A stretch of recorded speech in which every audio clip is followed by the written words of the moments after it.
어제에 이어서 오늘 두 번째 시간입니다. 이 로마서의 주제, 로마서의 주제는 뭐라고 말씀을 드렸죠? 신앙의 비밀, 신앙의 신비, 신비로운 복음. 근데 그 신비로운 복음의 핵심이 뭐라고 말씀을 드렸죠? 예수 그리스도, 그분은 신비로운 우리 신앙의 비밀이시다.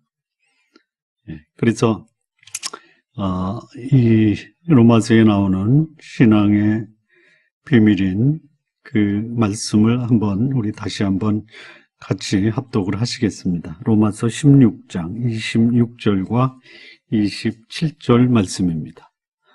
로마서 16장 26절과 27절 말씀을 함께 합독하시겠습니다. 찾으셨으면 시작하면 합독하시겠습니다. 시작.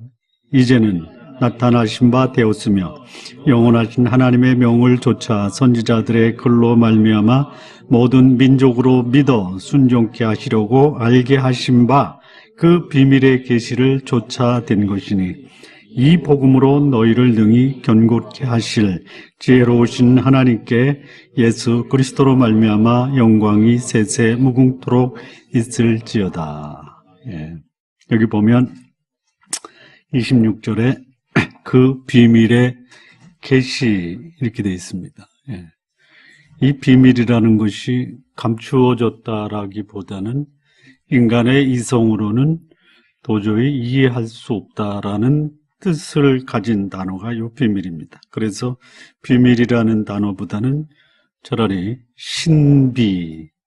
신비라고 하는 것이 낫습니다. 그래서 감추어진 비밀은 영어로 시크릿이라고 하고 인간의 이성으로 이해할 수 없는데 그러나 그것을 아니라고 거부할 수 없는 현상을 뭐라고 하냐? 신비, 미스테리라고 합니다. 그래서 여기서 나오는 이 비밀이라는 단어의 그 헬라어는 뮤스테리안이라고 하고 영어로는 미스테리라고 합니다. 미스테리. 우리가 성경에서 많은 미스테리가 있습니다. 미스테리. 그 미스테리 중에 가장 큰 미스테리가 뭐냐? 하나님이십니다. 하나님. 그러니까 인간의 이성으로 하나님을 이해할 수 있는 것은 한계가 있고 이해한 그 하나님에 대한 이해는 인간의 이성을 충족시키지 못합니다. 왜? 인간의 이성 밖에 있기 때문에.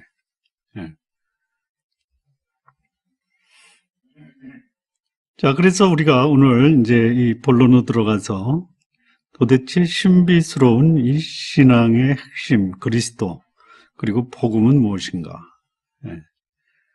우리는 이 로마서를 공부하면서 예수 그리스도를 믿는다라는 것이 무엇인지,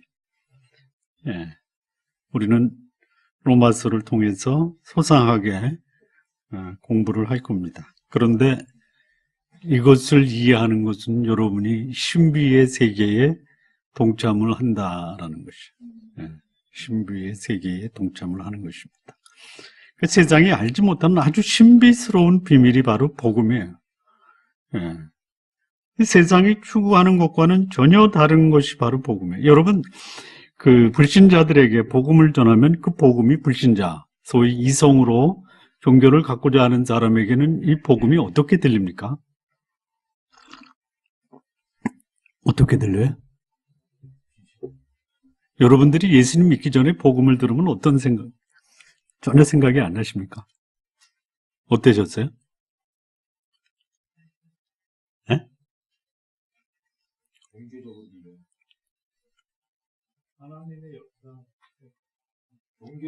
종교적으로. 그러니까 종교는 하나 가져야 되는데, 뭐 불교, 또 이슬람교, 기독교, 또 기독교에서 또 유사한 카톨릭, 뭐 하나 가지긴 가져야 되는데 뭘 가질까? 에이, 눈 감고 찍어 돌려? 팽이 돌리 저기 그 뭐 돌리기 있잖아. 돌리고 확 찍어. 그래서 딱 걸린 거예요? 그럴 수도 있어요. 들어보고 나서 결정을 하는데, 그래도 제일 이게 뭐 다른 종교에 비해서 괜찮은 것 같아요. 그래서 이렇게 탁 찍었습니까?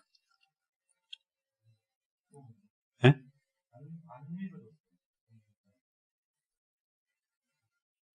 착하게 살자라고 했으면 예. 착하게 사는 게 맞지 하고 싶은데 예. 안 믿으면 지옥 가 이러니까 그런 게 어딨어. 기분 나빠서. 도대체 그게 뭐지? 진짜야? 예, 그게 이제 하나님의 낚시에 걸린 거예요. 예.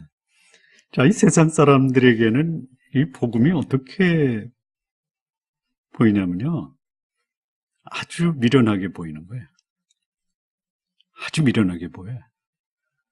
그러면 종교인에게는 이 복음, 예수 그리스도는 어떻게, 그러니까 전혀 신앙이 없이, 예? 그 불신자에게는 이 복음은 아주 미련하게 보이는 거예요.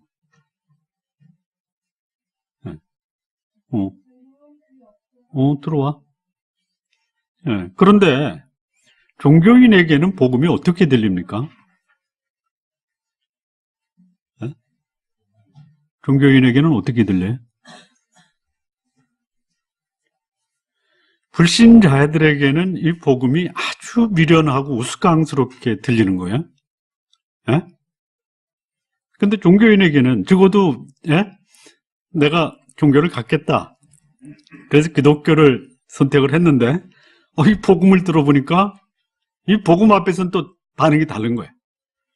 종교인에게는 이 복음이 어떻게 들립니까?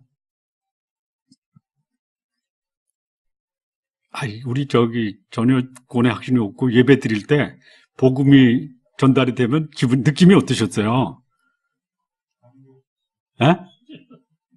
에이, 불편했잖아. 불편해. 에? 그거 왜 나한테 지적을 해? 왜 내가 죄인이야? 축복해주고. 에? 불편한 거예요. 자, 그래서 이 말씀을 한 성경이 있어요. 고린도전서 1장 21절에서 24절 말씀 한번 보시죠.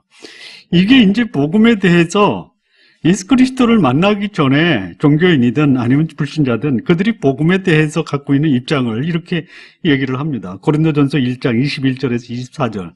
우리 함께 한번 같이 합독하실까요? 자, 읽겠습니다. 시작. 하나님의 지혜에 있어서는 이 세상이 자기 지혜로 하나님을 알지 못하는 거로 하나님께서 전도에 미련한 것으로 믿는 자들을 구원하시기를 기뻐하셨도다.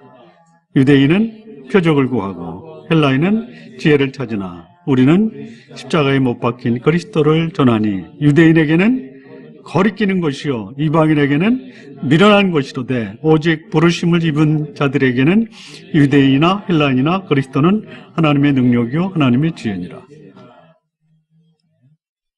예. 그러니까 이 종교인들은 그래도 복음에 가까이 있어요. 그런데 복음에 가까이 있다라는 것과 복음 안에 들어온 건 전혀 달라요. 예. 특히 이 불신자들 진짜 미련해 보이는 거예요. 어떻게 하나님이 계시다고 하면 그 하나님이 어떻게 인간으로 오시고 그리고 그분이 오셔서 왜 내 죄를 위해서 죽어? 예? 그렇게 미련한 게 어디 있어요? 그렇게 들린다라는 거예요. 그렇게. 그런데 하나님은 이 신비스러운 복음을 신비스러운 거예요. 감춰져 있는 거예요. 진짜 신비스러운. 그 신비스러운 복음을 가지고 그 복음을 받아들이는 자를 구원하시기를 기뻐하셨다라는 거예요. 예. 이 사람들이 그 소위 신앙의 대상을 쫓을 때 이 종교적인 사람은 표적을 구하고요. 지식적인 사람은 지혜를 찾아요. 예. 논리적으로 이게 맞아야 되는 거야. 그게 안 맞으면 거부해. 예. 근데 종교적인 사람은 그 종교적인 힘을 입어서 무엇인가 나한테 도움이 될 만한 어떤 종교적 기적을 구한다라는 것이죠. 예. 자, 우리 이 존나무 교회 성도 여러분, 여러분들은 신앙생활을 표적을 구하는 신앙입니까? 지혜를 구하는 신앙입니까? 둘 다 구하면 안 돼요. 십자가를 구해야 돼. 예? 십자가. 우리는 십자가에 못 박힌 그리스도를 전한다. 예.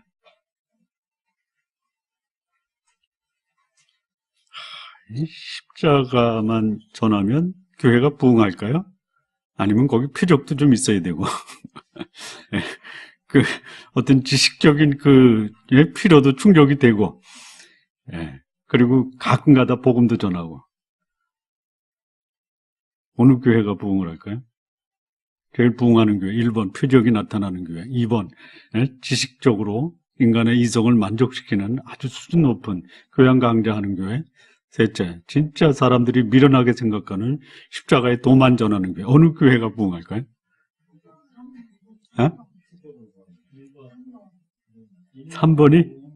3번이 부흥해요? 네. 저는 3번이라고 믿고 싶어요. 그리고 믿습니다. 왜 믿냐면 표적을 추구하는 교회에서 구원받는 사람과 아주 수준 높은 교양 강좌를 하는 교회에서와 십자가의 도를 전하는 교회에서 세 군데에서 어디에서 구원받는 사람이 제일 많이 나올까요? 3번이죠. 3번. 그런데 사람들은 어디로 몰려요? 1번이요. 네. 아니, 그럴 거예요. 당연히 그러는 거예요. 예. 여러분, 성령이, 하나님이 능력을 행하시는 분이에요. 예, 행하세요. 행하신다고요. 왜 행하십니까? 예수님이 기적을 행하신 표적이라고 그러죠. 표적. 사인입니다. 미라클이 아니라 사인이에요, 사인. 왜 표적을 예수님이 행하셨습니까? 소위 말하는 물로 포도주를 만든 거 표적이거든요. 첫 번째 표적이거든요. 왜 하셨어요? 왜 하셨죠? 예수님이 하나님이다라는 것을 믿게 하기 위해서 표적을 행하신 거예요. 왜 병자를 고치셨죠? 예수님이 생명의 주관자, 전능자라는 것을 알려주시기 위해서 병자를 고치신 거예요. 네. 자, 이제 그렇게 해야 돼요. 그게 원칙이에요. 그런데 이제 그 어느 하나님의 일꾼이 하나님의 도움을 받아서, 제자들이 그랬잖아요. 도움을 받아서 뭐 병든 자 고치고 안증병이 일으키고 소경의 눈을 뜨게 하고, 그러면 사람들이 그들이 그런 능력을 행할 수 있도록 도우신 하나님께 관심이 있어요? 그 능력을 행한 그 사람에게 관심을 가져요. 그 사람에게 관심을 갖는 거야. 그런 사람들이 몰려요. 몰립니다. 어느 교회 목사가, 자, 지금 그 위에 통증이 있고 소화가 안 되는 분 배에 손 얹고 같이 기도합시다. 성령께서 고쳐주실 줄 믿습니다. 같이 하겠습니다. 했어요. 났어요. 그럼 그 다음 주에 이제 이 배 아픈 사람 다 오는 거야. 왜 와요? 고치러 오는 거예요. 고치러. 고치러.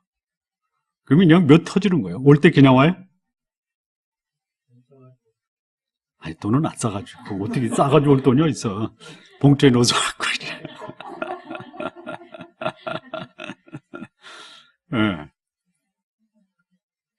이런 경우가 있다라는 거예요. 표적을 구한다라는 거예요. 그리고 아주 교양인들은 진짜 자기 그 지식과 이성에 아주 만족시키는 수준 높은 교양 강좌를 듣는 거예요. 자, 여러분, 제가 지금 여러분에게 아주 짤막하게 교양 강좌 하나 하겠습니다. 여러분, 영생의 삶을 살기 원하십니까? 여러분, 영생이 뭡니까? 그러나 그 말이 별로 사람들에게 감동이 없어요. 여러분, 영생이 뭐냐면요, 어제도 행복했고 오늘도 행복했고 그리고 내일도 행복했고 내 인생이 행복하다. 여러분, 영생을 사는 사람은 행복해야 됩니다. 예. 여러분 아시지 않습니까? 니체라는 분이 이렇게 얘기했습니다. 도대체 영생이 뭐냐? 어제도 행복하고 오늘도 행복하고 내일도 행복하다면 이것이야말로 우리가 추구하는 행복의 회귀입니다. 이것이야말로 영생입니다. 감동이 와요, 안 와요? 감동이 와요, 안 와요? 아, 온다고 해주셔야지. 오죠? 예, 니체는 그렇게 사람들에게 행복을 설파했지만 실상 행복의 주체 대신, 복의 근원 대신 그 하나님을 거부하고 그는 불행하게 미쳐서 세상을 떠났어요. 근데 이걸 얘기를 안 하는 거예요. 예, 그 얘기를 안 합니다. 니체가 어떻게 세상을 떠났는지 얘기를 안 해요. 니체가 말한 이 행복의 핵이라는 단어를 가지고 영생의 의미를 푸는 거예요. 감동이 오죠? 예? 저도 그 강의를 듣고 얼마나 감동이 왔는지 몰라요. 막 감동이 오는 거예요. 맞다. 예수 믿고 불행한 것보다 내가 오늘 행복을 추구하고 내일 행복 추구하고 내 인생에서 순간순간 행복을 누릴 수만 있다면 이것이야말로 영생이 아니냐. 지금 교양 강좌 했습니다. 자, 이렇게 하면 사람들이 올까요, 안 올까요? 옵니다. 와요. 우리 교회 목사가 이번 주에 니체를 강의했는데 성경보다 훨씬 재밌어. 가자, 이게 가자.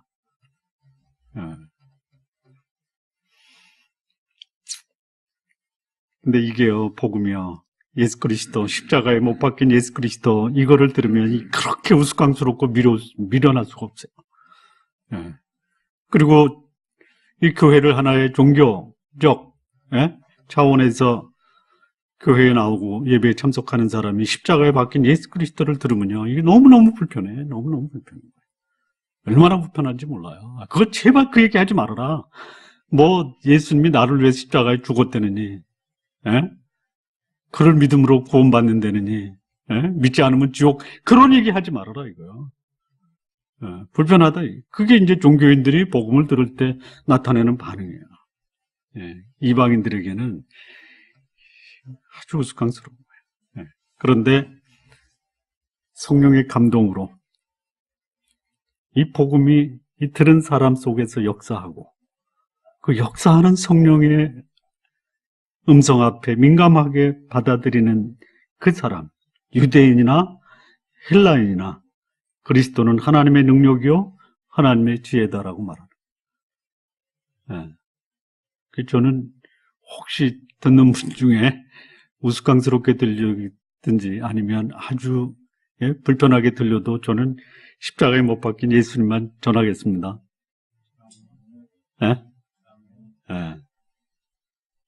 근데 그것을 듣고 감격하는 분은 그가 바로 하나님의 자녀고 하나님께로서 난 사람이고 하나님께 속한 사람이다 라는 것이죠. 자, 이제 복음의 신비를 하나씩 벗겨보는 시간을 갖겠습니다. 첫 번째 비밀입니다. 이 첫 번째 비밀은요, 로마서 5장 말씀인데요. 5장 12절에서 21절까지 말씀입니다. 로마서 5장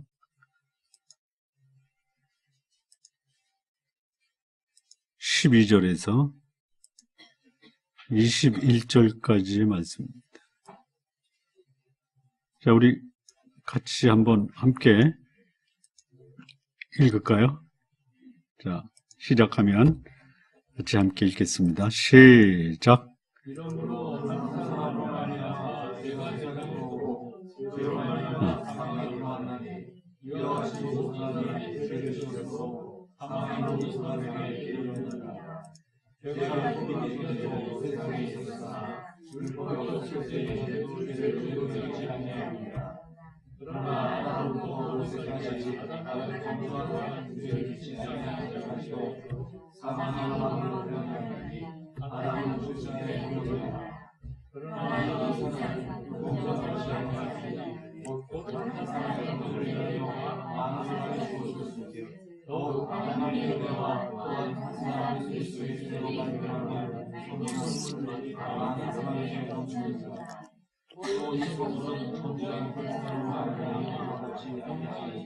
심판은 한 사람에게 일어나 저주에 이르렀으나 은사가 다한 모조리를 위하여 그렇다 하시되 한 사람이 들어가게 하여 사람이 또 한 사람을 향하여 왕국을 받으시되 어둠에 그의 소를 넘치게 하는 자들은 하나님 예수를 통하여 성령하면서 왕국을 받으리로다.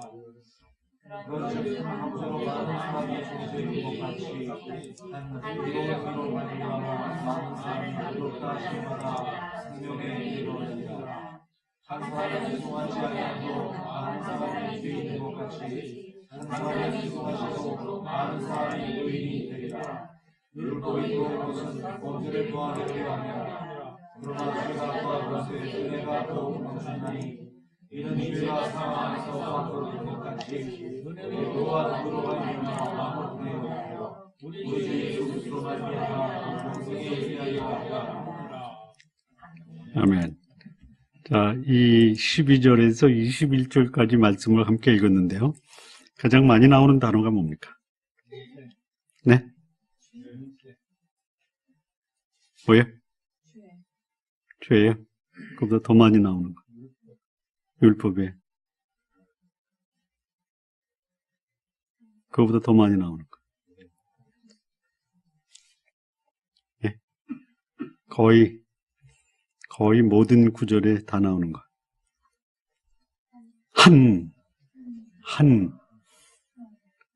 예. 아닌 줄 알았어요? 예. 한 사람. 예. 한 사람이에요, 한 사람. 예. 이 출생의 비밀은 이 대표성을 얘기합니다, 대표성. 한 사람으로 죄가 세상에 들어오고, 또 한 사람으로 의가 세상에 들어오고, 이 한 사람이 우리가 이 세상에 출생하는 출생의 근원이 되는 거예요. 예. 이게 신비한 거야, 이게 신비한 거야. 예. 이거 하나님이 알려주기 전에는 누구도 깨달을 수 없는 거예요. 예. 근데 내가 왜 죄인이냐? 이 성경이 가르쳐 주기 전에는 누구도 내가 출생해서 죄인이다라는 사실을 이해하거나 인정하거나 그것을 받아들이고 이것을 어떻게 해결할까 고민하는 사람이 없어요. 그게 비밀이에요. 성령이 깨닫게 해주셔야만 하는 거예요. 그래서 인간이 죄인 된다라는 것은 나의 선택이 아니에요. 이건 운명입니다. 운명. 예. 죄인으로 출생하는 것, 이거 운명이에요. 이 운명을 거스릴 사람이 아무도 없어요. 예. 그와 마찬가지로 우리는 출생을 통해서 죄인에서 의인으로 변화됩니다. 근데 이 죄인이 의인이 되는 것은 이거는 운명이 아니에요. 이거는 뭐라 그랬어요? 선택이라 그랬어요, 선택. 선택이에요. 예. 성령이 우리 속에서 역사하고 감동을 줄 때 그 성령의 역사 앞에서 반응을 해야 돼요. 예. 이 반응하는 역사는 내 책임이에요. 예. 그래서 이 본문에서는 인류를 두 개의 무리로 나누거든요. 아담에 속한 인류와 그리스도에게 속한 인류로 나눕니다. 이 역시 아담 안에서 우리가 죄인 되었다라는 것도 신비해요. 그리스도 안에서 우리가 의인 됐다라는 것도 비밀입니다. 비밀이에요. 그냥 믿으십시오. 이게 그냥 믿어지는 게 아니에요. 이 신비스러운 거 성령이 우리 속에서 감동을 줄 때 알 수 있어요. 이 영국의 유명한 그 설교가 마틴 로이드 존스 목사님이 이렇게 이 말씀을 읽고 주석을 했는데요. 하나님께서는 언제나 머리와 대표자를 통해서 인류를 통치하셨다. 인류 전체의 이야기는 아담과 그리스도로 인해서 어떤 일이 일어났는가로 요약할 수 있다는 것이에요. 자, 이 대표자 또는 머리, 이거는 역사 속에서 참 많이 나옵니다.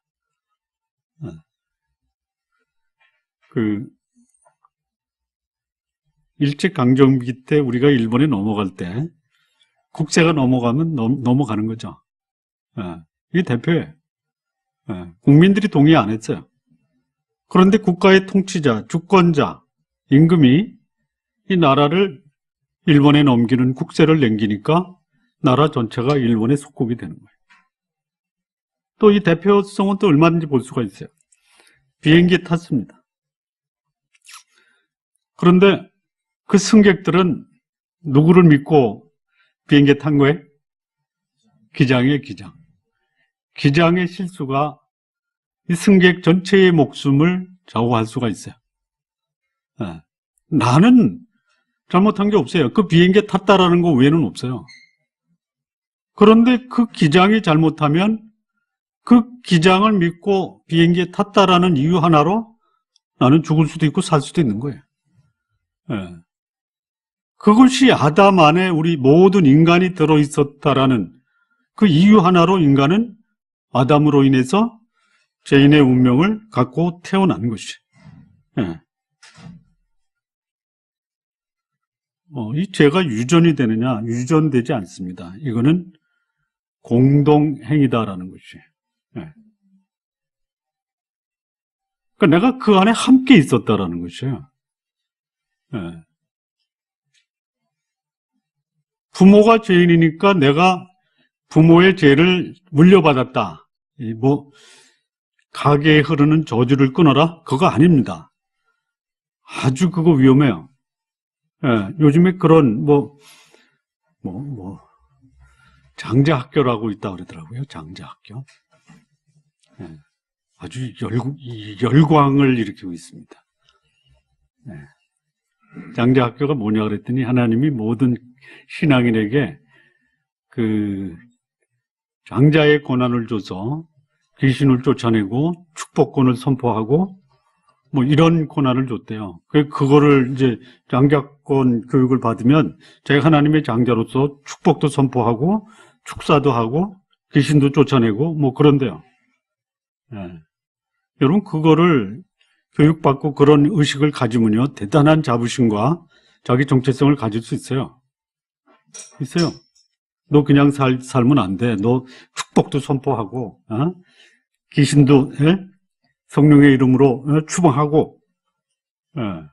그래서 저기 젊은 사람들이 요즘 거기에 매료를 당하고 있다 이런 얘기를 제가 들었어요. 그거 아닙니다. 예. 그거 아니에요. 예. 또 어떤 사람이 그 책을 썼어요. 가게에 흐르는 저주를 끊어라. 신디 제이콥스라고 하는 여자가 쓴 거예요. 그것도 대단히 잘못된 거예요. 예. 대단히 잘못돼요. 죄는 유전이 아니라 공동체 속에 들어간 거예요. 예. 내가 어떤 공동체를 선택할 것이냐. 이것이 내가 죄인이냐 아니면 의인이냐를 결정하는 것이에요. 예. 이 출생의 비밀도 마찬가지예요. 예. 죄가 나한테 유전된 것이 아니라 내가 죄인의 공동체 속에서 함께 참여했다라는 것이에요.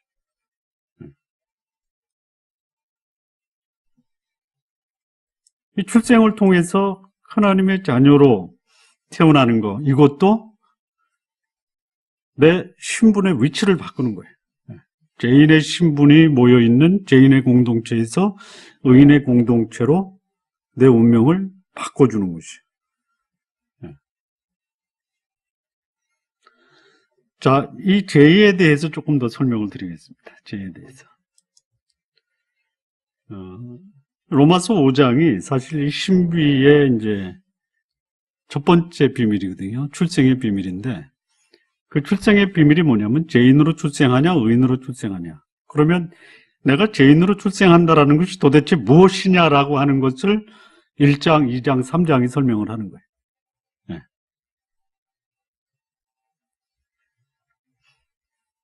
자, 이 죄의 실체가 뭐냐? 죄의 실체.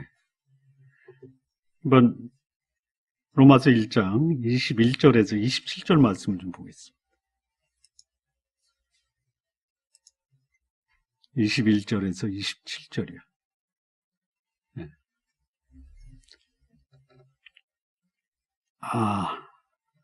18절부터 보겠습니다. 18절. 18절부터 27절까지 교독 한번 하실까요? 자, 하나님의 진노가 불의로 진리를 막는 사람들의 모든 경건치 않음과 불의에 대하여 하늘로 조차 나타나나니.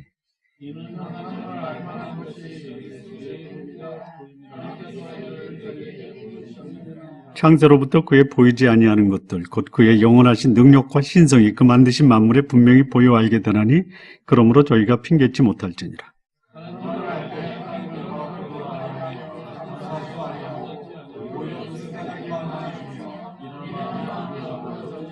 스스로 지혜 있다 하나 우준하게 되어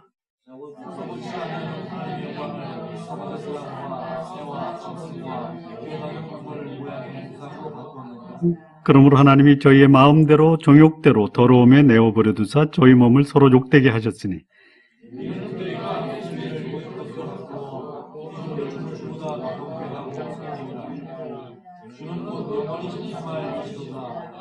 이를 지나여 하나님께서 저희를 부끄러운 욕심에 내어버려 두셨으니 곧 저희 여인들도 순리대로 쓸 것을 받고 영리로 쓰며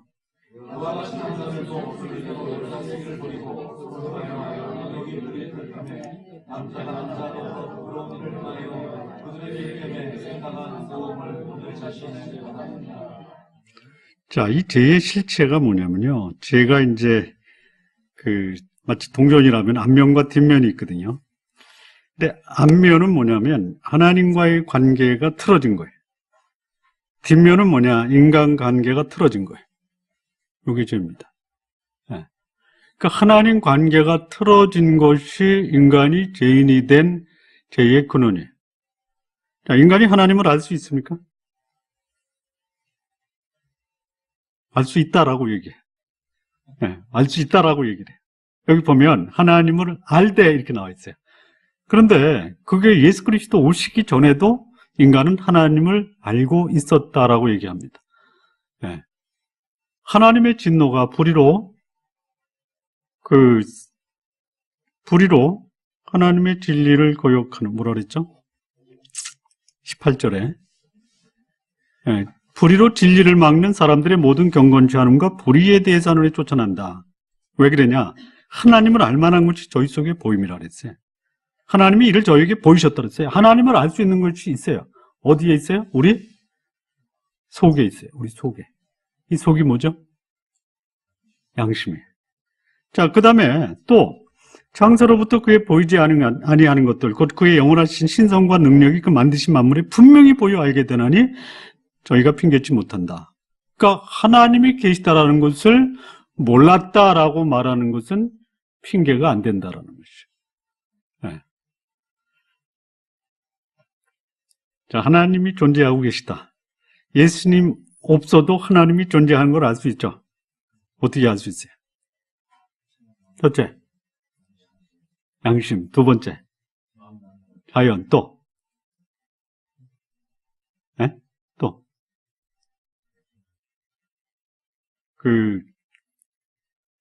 종교 철학에서 하나님의 존재를 증명하는 세 가지 방법이 있어요. 여기도 다 들어가 있어요. 첫째는 뭐냐면 존재론적으로 하나님을 증명하는 거예요. 그게 무슨 소리냐면 하나님은 여호와죠. 존재의 근원이죠. 근데 그게 철학적으로 여기 존재하고 있는 내가 있는데 내가 어디서 왔냐? 어디서 왔냐? 네. 내가 존재하고 있다는 것은 존재의 근원 대신 그 누군가가 있지 않느냐? 그게 누구냐? 하나님이다. 이게 존재론적으로 하나님을 증명하는 방법. 두 번째는 뭐냐면 도덕론적 또는 윤리론적으로 증명하는 거예요. 여기 이제 양심입니다. 네. 양심, 너희 속. 네. 그 양심이 있고 도덕론적으로 인간이 도덕적 존재라는 것으로 인해서 하나님을 증명한 사람이 누구예요? 저는 했잖아요. 순전한 기독교 할 때. 네? 네, 순전한 기독교 할 때. C.S. 루이스요. C.S. 루이스. 네. 모든 인간의 공통점인 것이 뭐냐면 무엇이 윤리고 무엇이 도덕인지를 다 알고 있다 이거예요. 네. 인간의 공통점이라는 것이. 그 공통점이 어디서 왔냐? 네. 그 공통점을 찾아낼 수 있는, 그걸 말할 수 있는 유일한 비결은 그 도덕적 존재로부터 우리가 지음을 받았다라. 그게 누구냐? 그게 하나님이다. 그러니까 C.S. 루이스는 순전한 기독교에서 1장에서는 전혀 하나님 얘기 안 하고 인간이 도덕적인 존재인데 그 도덕적인 존재의 그 근원이 어디서 왔냐? 하나님이다. 그걸 2장에서 이제 복음을 설명하는 거예요. 세 번째 있어요. 세 번째는 뭐냐면 목적론적 존재 중입니다. 네. 의미 없이 살다가 가는 존재가 인간이 아니다. 네. 내가 목적이 있어서 이 땅에 왔는데 나에게 그 목적을 주신 그 누군가가 누구냐? 하나님이다. 네. 요거를 지금 제가 세 가지 말하는 것을 뭐라고 해요? 형이상학이라고 하는 거예요? 형이상학? 네. 근데 이거를 이제 형이상학을 가지고 이제 인간의 이성에 들어올 수 없는 거예요. 네. 들어올 수 없는데 이거는 선언적 지식으로 유추하는 것입니다. 네. 칸트는 그거를 이성으로 압축을 시킨 거예요. 이성 안에. 네. 하나님을 알아요. 네. 알아요. 그런데 문제는 뭐냐? 죄가 뭐냐? 그 하나님을 하나님으로 인정하지 않은 거예요. 그게 죄예요. 네. 이 죄의 시작이 거기서부터 시작이 되는 거예요. 네. 자, 인간이 하나님을 거부하면 하나님이 없어집니까? 자, 그리고 하나님을 부인한 그 사람이 하나님 없이 살 수 있습니까? 있어요, 없어요? 없어요. 그러면 하나님의 대용품이 있어요. 뭐죠? 하나님의 대용품이 뭐예요? 우상, 또 있어요. 자기. 내가 하나님이 되는 거야. 이게 죄예요, 이게 죄의 안면이에요. 예. 여기 그거 아닙니까? 여기 보면은 하나님을 알되 하나님 영원할 것도 아니야. 하나님 무시하는 거예요? 감사주도 안 해요. 하나님 주신 그 은혜를 다 자기의 노력으로 얻었다라고 하는 거예요. 오히려 그 생각이 하나님 배제하고 자기 위주의 삶을 살면요, 이 생각이 비게 됩니다. 생각이 허망하죠. 이 생각이 허망하다는 게 골이 비는 거야. 골이 빈 사람들이 그 작동하는 그 가장 강력한 영역이 어디냐면 몸이에요, 몸. 예. 그러니까 뭐가 뭔지 미련한 마음이 어두워졌어요. 방향 감각을 상실해요. 그러면서 스스로 지혜 있다 하여 이게 뭐냐? 목소리 큰 놈이 이기는 거야. 예. 그런데 우준하게 돼요. 분별력을 상실하는 거예요. 그래서 썩어지지 아니하는 하나님의 영광을 썩어질 사람과 금수와 버러지 형상의 우상으로 바꾸는 거예요. 자기가 하나님이 돼버리고 자기를 보니까 권력이 있고 힘이 있으면은 이제 하나님 노릇하는데 없는 사람도 있잖아요. 예? 그런데 자기가 하나님이 아니라는 것을 알아요. 힘 있는 사람은 자기가 하나님이고 이 힘이 없는 사람은 하나님을 버리고 났더니 이거 그야말로 허망한 거예요. 하나님 만들어야 돼. 그게 뭐예요? 우상이에요, 우상. 예. 만민 공통이에요. 예. 제2 앞면에는 하나님을 배제시키고 하나님 대용품을 갖다 놓는 거예요. 예.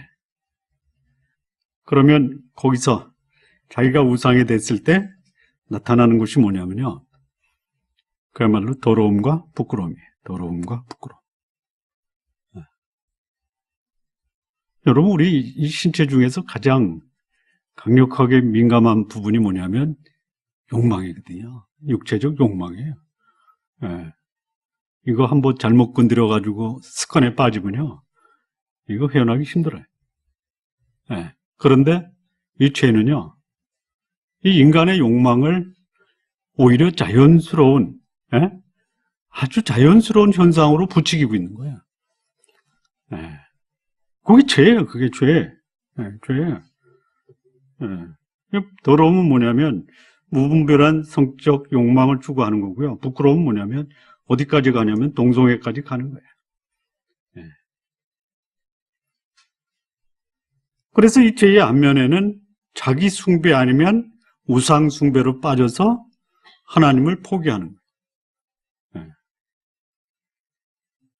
그래서 여기 보면 이제 이 앞면에 하나님과의 관계에서 이 죄가 이제 하나님으로부터 벗어난 상태를 죄라고 합니다. 하마르티아가 간역을 향해서 가다가 빗나갔다 이거예요. 예. 그러니까 제가 행동의 결과이기도 하지만 행동 이전의 관계가 어긋난 것이 죄예요. 예. 깨어진 관계, 빗나간 관계에서 그 목표에 합당한 삶을 살 수가 없어요. 방향이 틀렸는데요. 예. 그 하나님 관계가 깨지면요, 거기서 하나님 관계가 깨졌다고 하나님 없이 살 수가 없으니까 하나님 대용품이 뭐냐면 자기 숭배와 우상 숭배. 그걸 이제 성적 타락과 우상 숭배라고 하는 거예요. 예. 더러움과 부끄러움입니다. 예. 이 로마 황제의 중요한 정책 중에 무슨 정책이 있었냐면 성병 퇴치가 있었어요. 예. 로마의 황제의 거의 상당수가 다 동성애자였어요. 예. 그리고 그것을 부추기는 이 철학자들이 황제 주변에 있었어요. 예. 여러분, 뭐 소크라테스가 동성애를 아주 그 국가를 보존하고 발전시키는 그런 차원에서 아주 순수한 동성애를 주장을 했지만, 그러나 그렇지 않은 사람들은 동성애를 소크라테스의 이론을 그 등에 업고 인간의 그 극단적 욕망을 추구하는 수단으로 사용한다. 자, 이런 이제 그 인간의 죄에 대해서 하나님이 어떻게 하시냐면요, 하나님의 방법이 뭐냐면 내어버려 두시는 거예요. 내어버려 두다. 이게 심판을 위해서 넘겨주다. 이런 말씀이 있는데요. 이 말씀은 어떤 증오나 환멸보다는 회복을 위해서 오히려 포기하는 것입니다. 회복을 위한 포기. 예. 한번 겪어보고 그것이 아니다라는 것을 알고 돌아와라, 이거예요. 예. 여러분, 그 인간의 그 극단적 욕망의 행위가요, 윤리적인 것이 아닙니다. 윤리적인 것이 아니에요. 그거는 자기 영혼의 곤고함을 해결하기 위한 종교적 몸부림이에요. 예. 영적인 거예요. 영적인 거예요. 예. 여러분, 이제 우리는 이제 예수 그리스도를 고백하고 그를 믿음으로 참 우리 영혼의 자유를 누리죠. 그게 안식 아닙니까? 영혼의 안식. 근데 하나님 없는 사람들이 누리는 안식의 방법은 굉장히 다양합니다. 어떤 분은 등산을 통해서 영혼의 안식을 누립니다. 어떤 분은 낚시를 통해서도 영혼의 안식을 좀 누릴 수가 있는 가능성이 있죠? 있죠? 있어요. 있어요. 주일마다 우리는 성경책 끼고 교회 가지만요, 주일마다 낚싯대 들고 그 낚시터 가는 분은요, 거기서 영혼의 자유를 누리는 거예요. 그게 영적인 삶, 영적인 것을 추구하는 하나의 행위예요. 예. 근데 어떤 사람은요, 영적인 이 갈급함을 해결하기 위해서 사창가로 가는 거예요. 예. 아니다라는 것을 깨닫고 하나님께 돌아오게 하시는 거예요. 예. 근데 차마 더럽고 부끄러운 삶을 청산하고 하나님께 나오기가 부끄러우니까 그냥 그 속에 눌러 앉는 거예요. 영적인 거예요, 그게. 예. 근데 하나님은 그냥 내어버려 두셨지만 그게 포기가 아니고, 예? 회복을 위해서 하나님이 그냥 내버려 두는 거예요. 네가 그렇게 살아봐라. 그게 네 인생에 어떤 결과가 오는지. 예. 자, 이게 이제 죄라는 그 앞면이에요, 앞면. 하나님 관계가 틀어지면요, 하나님 대용품, 우상 숭배와 성적 타락, 하나님은 그냥 내버려 두십니다. 뒷면이에요, 뒷면. 이 뒷면은 뭐냐면요,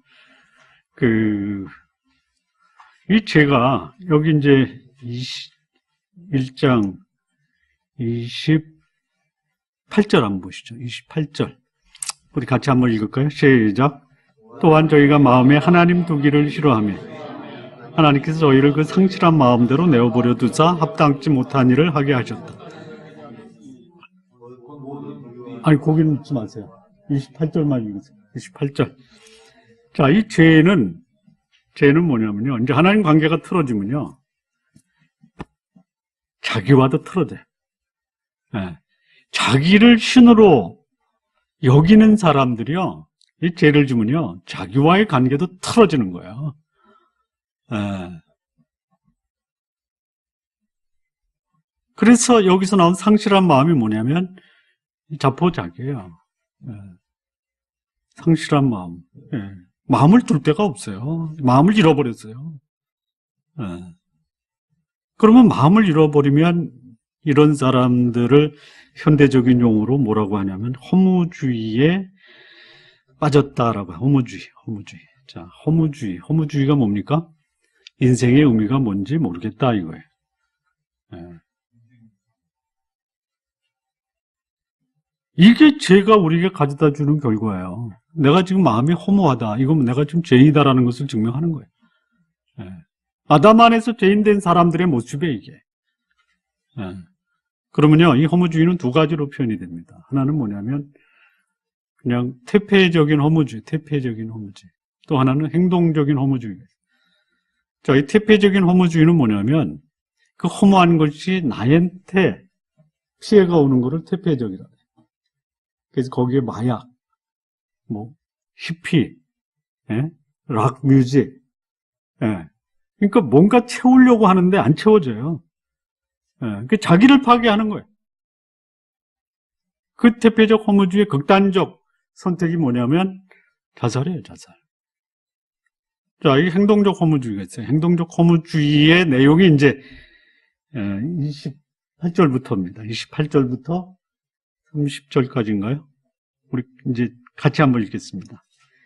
자, 시작. 모든 불의, 추악, 탐욕, 시기, 살인, 분쟁, 사기, 악독이 가득한 자, 수근수근하는 자요, 비방하는 자요, 하나님이 미워하시는 자요, 능욕하는 자요, 교만한 자요, 자랑하는 자요, 악을 도모하는 자요, 부모를 거욕하는 자요, 우매한 자요, 배약하는 자요, 무정한 자요, 무자비한 자라. 예. 이게 이제 행동적 허무주의예요. 나 혼자 허무할 수가 없다. 그래서 불특정 다수를 향해서 폭력을 행사하는 거예요. 예. 하나님 관계가 틀어진 사람, 하나님 마음에 두기를 싫어하는 사람, 예. 이런 사람에게서는 삶의 의미를 찾아볼 수가 없어요.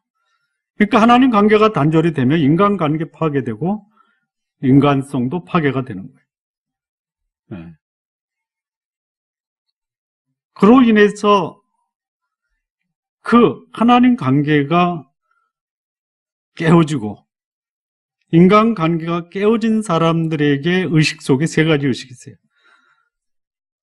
하나는 지나치게 다른 사람을 의식하는 거예요. 자기를 치장을 합니다. 가면을 써요. 여러분, 자기의 내면을 감추는 사람은요, 외모를 치장하려고 한다.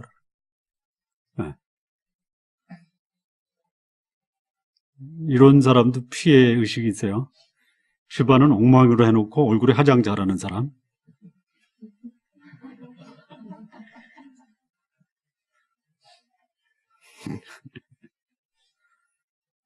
그냥 그럴 수도 있다라는 생각이 들어요. 예. 그러니까 보이지 않는 곳은 그냥 엉망이고 보이는 부분에 대해서 사람들이 어떻게 볼까 의식적으로 자기를 꾸미는 사람. 이거 피해 의식의 발로예요. 두 번째는 인간관계 깨진 사람은요, 끊임없이 비교합니다. 끊임없이 비교. 예. 내가 너보다 낫다. 이게. 웃기는 거죠. 예? 낫긴 몰라. 여러분, 피해 의식, 비교 의식에서 벗어날 수 있는 비결은 뭐예요? 예? 뭐예요? 자존감. 자존감을 다른 말로 말하면요, 각자의 다양성을 존중해 주는 거예요.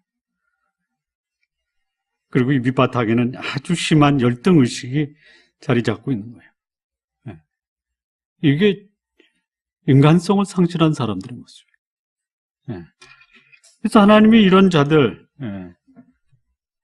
인간관계, 인간성을 파괴한 사람들에 대해서 하나님이 그냥 내버려 두시는데요. 어떻게 내버리냐면 그야말로 행동적 허무주의에 빠지게 하는 거예요. 여기 21가지 죄가 있죠. 21가지 죄. 예. 자, 이 21가지 죄악의 목록이 나오는데 이걸 좀 큰 카테고리로 묶으면요. 자기 자신 파괴하는 거예요. 자신에 대해서 범죄. 예. 이게 뭐 불의, 추악, 탐욕, 악의, 시기, 이거 다 자기를 파괴하는 것들이에요. 뿐만 아니라 다른 사람도 파괴해요. 예.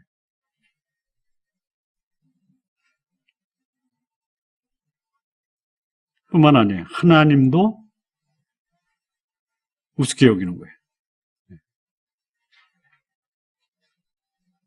그러니까 이 사람, 그러니까 하나님 관계가 깨져서 인간성을 상실한 사람은 그와 관련된 모든 대상들이 다 공격의 대상이 되는 거예요. 여러분, 누군가 만나서 대화해보면요, 그 사람이 어떤 사람인가를 금방 알 수 있잖아요. 공격적인 사람들 조심하시기 바랍니다.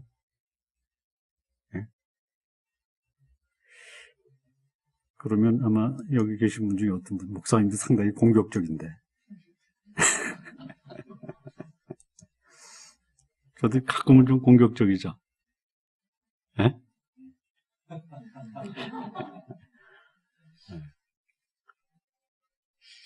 저도 피해의식이 있는 것 같아요. 있죠? 우리 집사님 확실하게 보시는데. 기도해 주시기 바랍니다. 회개하고, 그 피해의식에서 벗어날 수 있도록. 자, 그렇다면 이 죄에서 탈출하는 법이 있어요. 이 죄에서 탈출하는 거. 어떻게 탈출할 거예요? 인간이 이 죄에서 탈출하는 방법이 두 가지가 있는데요. 3장 20절에서 27절을 좀 보겠습니다. 3장 20절에서 27절.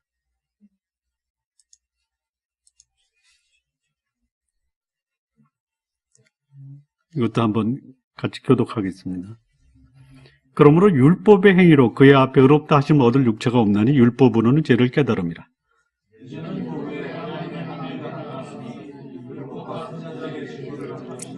곧 예수 그리스도를 믿음으로 말미암아 모든 믿는 자에게 미치는 하나님의 의인이 차별이 없느니라.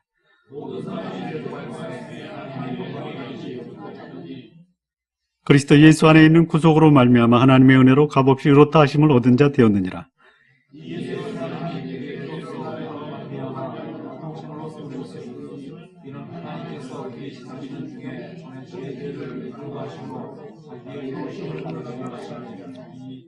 또 이때에 자기의 의로우심을 나타내사 자기도 의로우시며 또한 예수 믿는 자를 의롭다 하심이니라.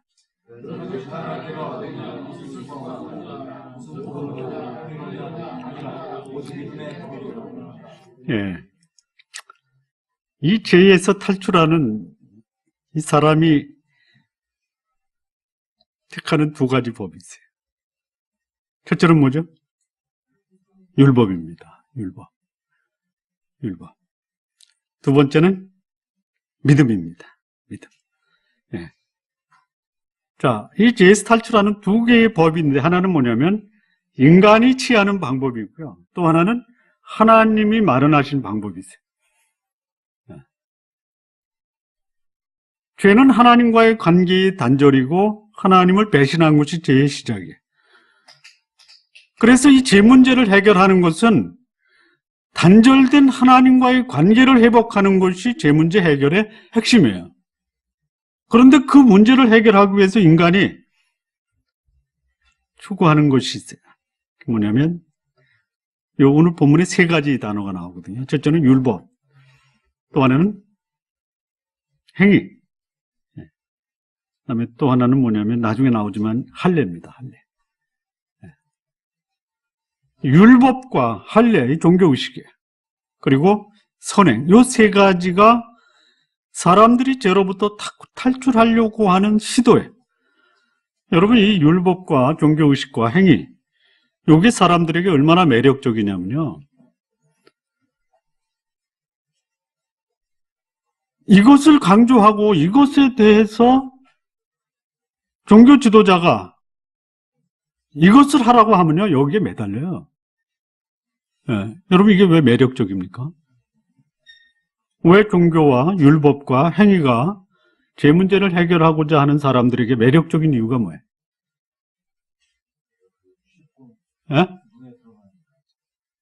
눈에 드러나니까. 좀 더, 그렇죠. 내가 할 수 있다라고 하는 거예요. 죄 문제 내가 해결할 수 있다라는 거죠. 그 자기의 그 가치를 높여주는 그 행위가 바로 뭐냐면 율법 종교 행위예요. 여러분, 교회 가요. 이 종교적 그 방법, 인간적 방법을 강조하면요, 사람들이 거기에 열광하고 빠져들어가요. 근데 하나님의 방법을 얘기하면요, 아주 이거 우습게 여겨요. 하나님의 방법이 뭐예요? 은혜, 구속, 믿음이에요. 예. 하나님의 은혜로 우리를 구속하고 그 구속된 것을 믿는 자에게 하나님은 죄로부터 자유함을 주시는 거예요. 여러분, 율법이 강조되면 교인들이 헌신합니까? 은혜를 강조하면 교인들이 헌신합니까? 율법을 강조하면 헌신해요. 얼마나 열심히 헌신하는지 몰라요. 여러분, 은혜를 강조하고 자율적으로 하나님의 은혜 앞에 반응하라고 하면 은혜 앞에 반응을 합니까? 아니면 요리 빼고 저리 빼고 도망 다닙니까? 예? 어때요? 아니, 여러분들에게 빗대서 하면서. 예?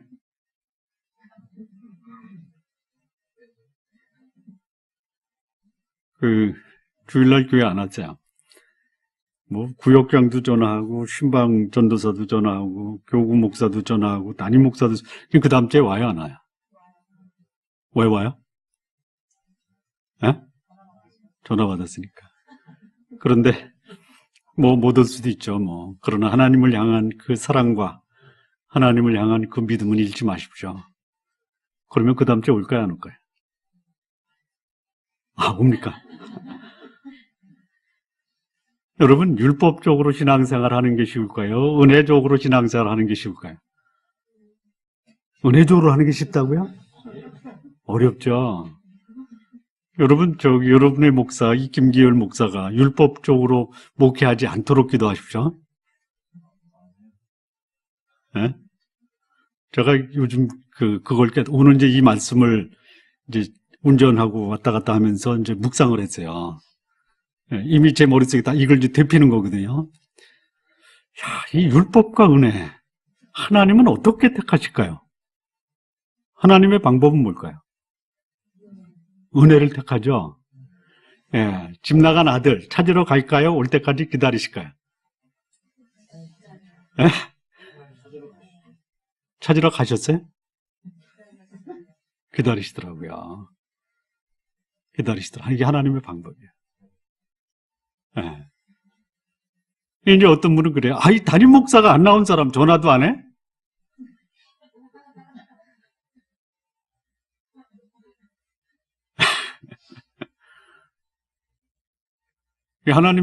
하나님의 방법은요, 기다리시는 거더라고요. 기다리시는. 예. 그 마음에는 집 나간 아들을 한 번도 잊은 적이 없어요. 예. 근데 이 아들이 어떻게 돌아와요? 어떻게 돌아와요? 그 돌아오게 된 근본, 그 근원이 어디 있어요? 아버지죠? 아버지예요, 아버지. 예, 아버지. 내가 아버지 집에 돌아가면 모든 사람이 나를 거부해도 아버지는 날 받아줄 거야라는 그 아버지에 대한 믿음이 있었기 때문에 돌아온 거예요. 예. 여러분, 아버지가 아들 안 찾아 나섰다고 아버지가 아들을 방치한 겁니까? 오히려 아버지 마음은 찾아가고 싶은데, 예? 찾아가면 나중에 또 나가거든. 예? 돌아올 때까지 기다린 거예요. 한번 다 해봐라. 내버려 두신 거예요. 그게 회복을 위한 사랑의 폭이지, 그 방치한 게 아니라는 거예요. 예, 이 하나님의 방법입니다. 이 죄에서 탈출하는 방법, 하나님의 방법과 인간의 방법이 있어요. 손쉬운 방법이 뭐냐? 율법과 종교와 행위예요.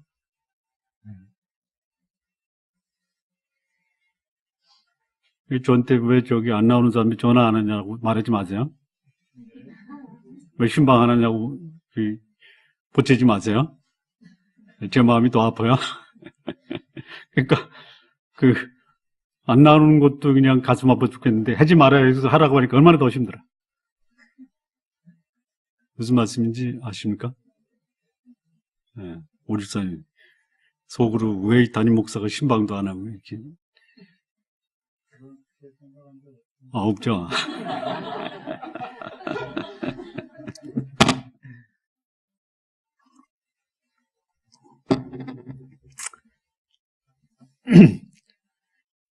자, 이제 이 죄에 대해서 하나만 더 하겠습니다.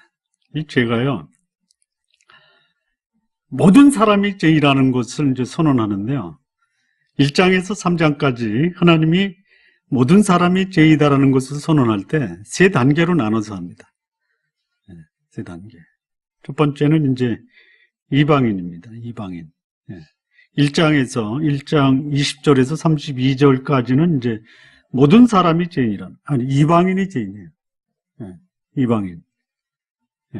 이방인이 죄인이라는 것에 대해서 이방인이 핑계할 수 없다. 핑계할 수 없다. 이게 이제 핵심적인 것이 1장 18절에서 20절 아까 읽었던 말씀이고요. 두 번째는 뭐냐? 2장에 나오는 건데요. 유대인의 죄입니다. 유대인. 그 하나님의 선택받은 유대인, 너희들도 죄인이다 이거예요. 자, 유대인의 죄가 뭐냐면요. 2장 4절에서 5절 말씀 보시죠. 이 유대인의 죄, 유대인의 죄의 핵심이에요.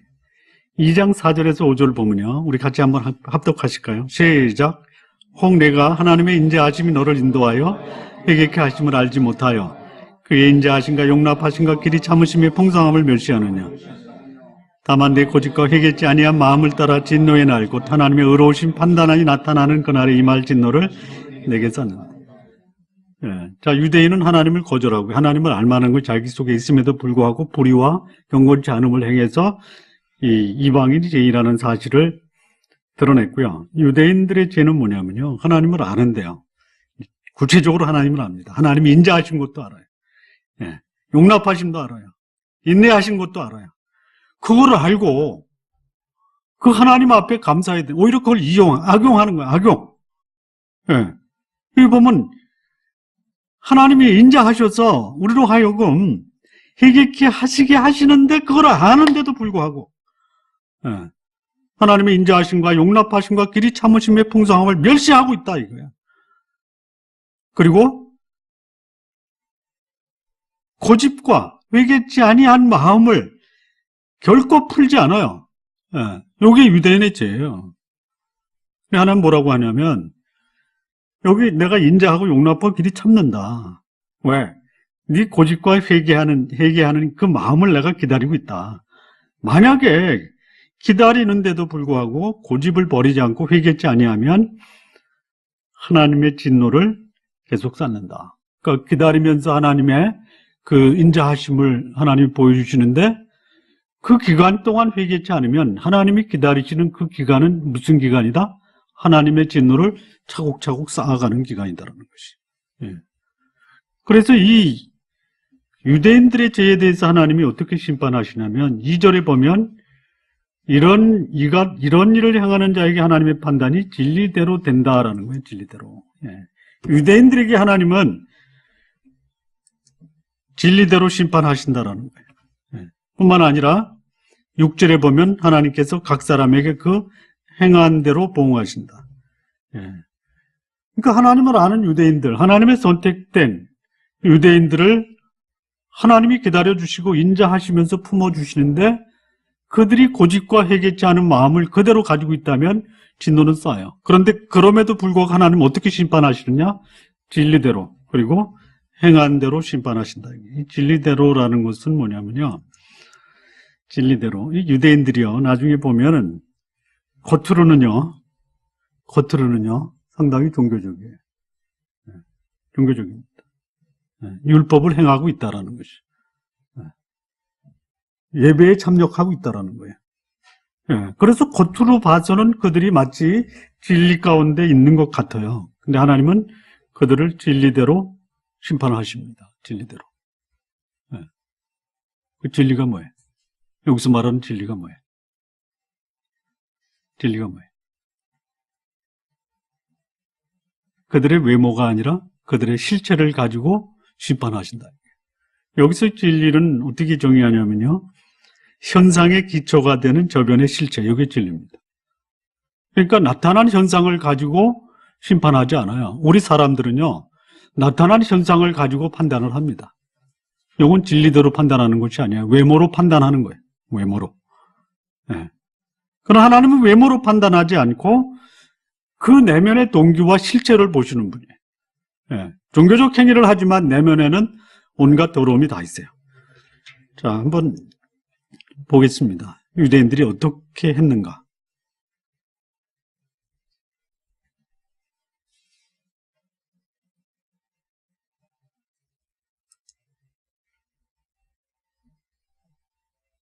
2장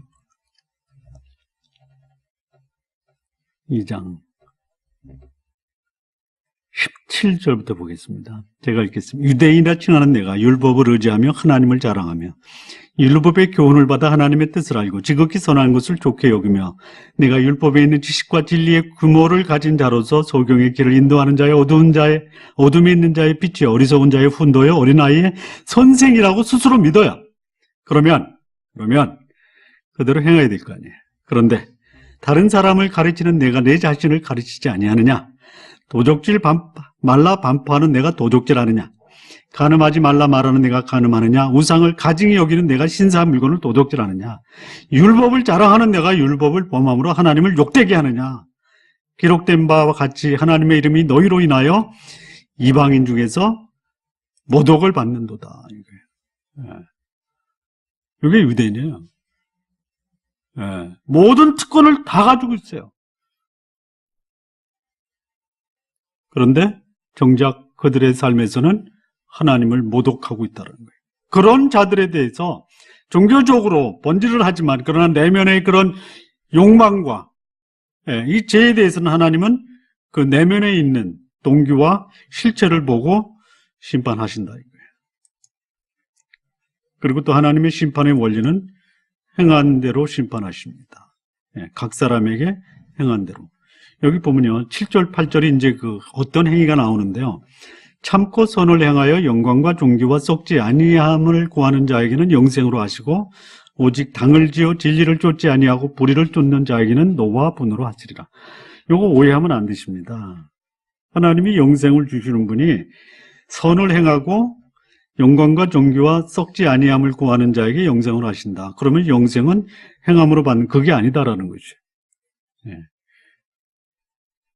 영생을 얻은 자는 참고 선을 행하고 영광과 존귀와 썩지 아니함을 구한다라는 것이죠. 예. 하나님이 노와 분으로 하시는 분은 노와 분으로 대하는 사람은 어떤 사람이냐? 진리를 쫓지 아니하고 불의를 쫓는 자들에게 하나님은 노와 분노를 내리신다라. 이게 행한 대로 심판하신다라. 예. 그래서 이 죄인의 범위에 있어서는 이방인도 죄인이고 유대인도 죄인이에요. 이 3장에서요. 3장 9절부터 보면요. 3장 9절.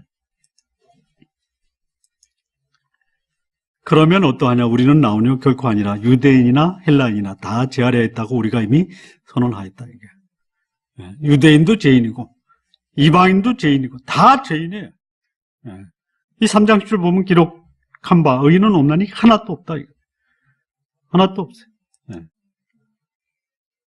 모두 다 죄인이에요. 모두 다 죄인.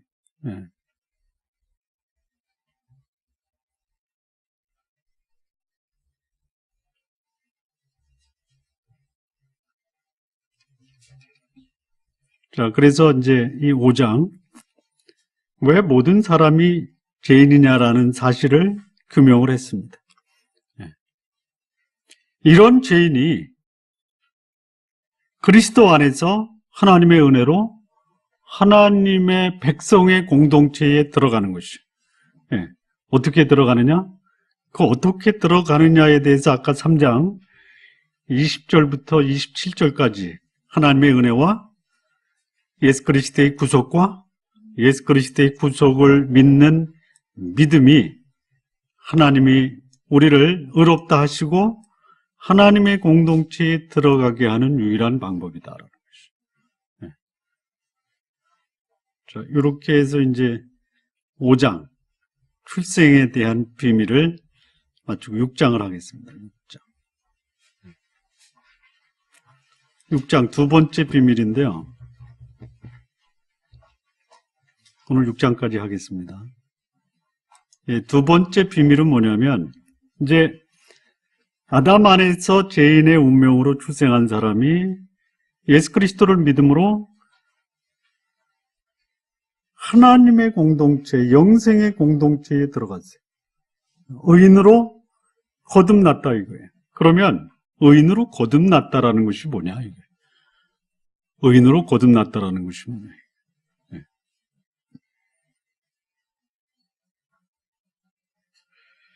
자, 의인으로 거듭났다라는 거죠. 그 의인으로 거듭나기 전에 하나님이 행하신 하나님의 예비 그 준비가 있어요. 그게 이제 5장 8절 보겠습니다. 5장 8절. 이것이 있었기 때문에 하나님의 공동체에 들어갈 수 있는 길이 마련이 됐다 이겁니다. 8절, 10절, 6절, 8절, 10절인데요. 이게 이제 하나님이 우리를 하나님의 공동체, 의인의 공동체로 들어가시기 위해서 하신 하나님의 준비 사항입니다. 5절, 8절, 10절에 공통되는 단어가 있습니다. 뭐죠? 뭐죠? 6절, 8절, 10절에 공통되는 게 뭐죠?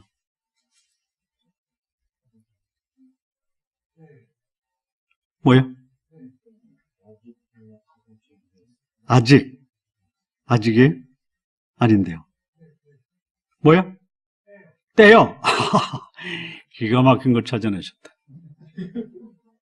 예, 때가 다 나오죠? 때. 예.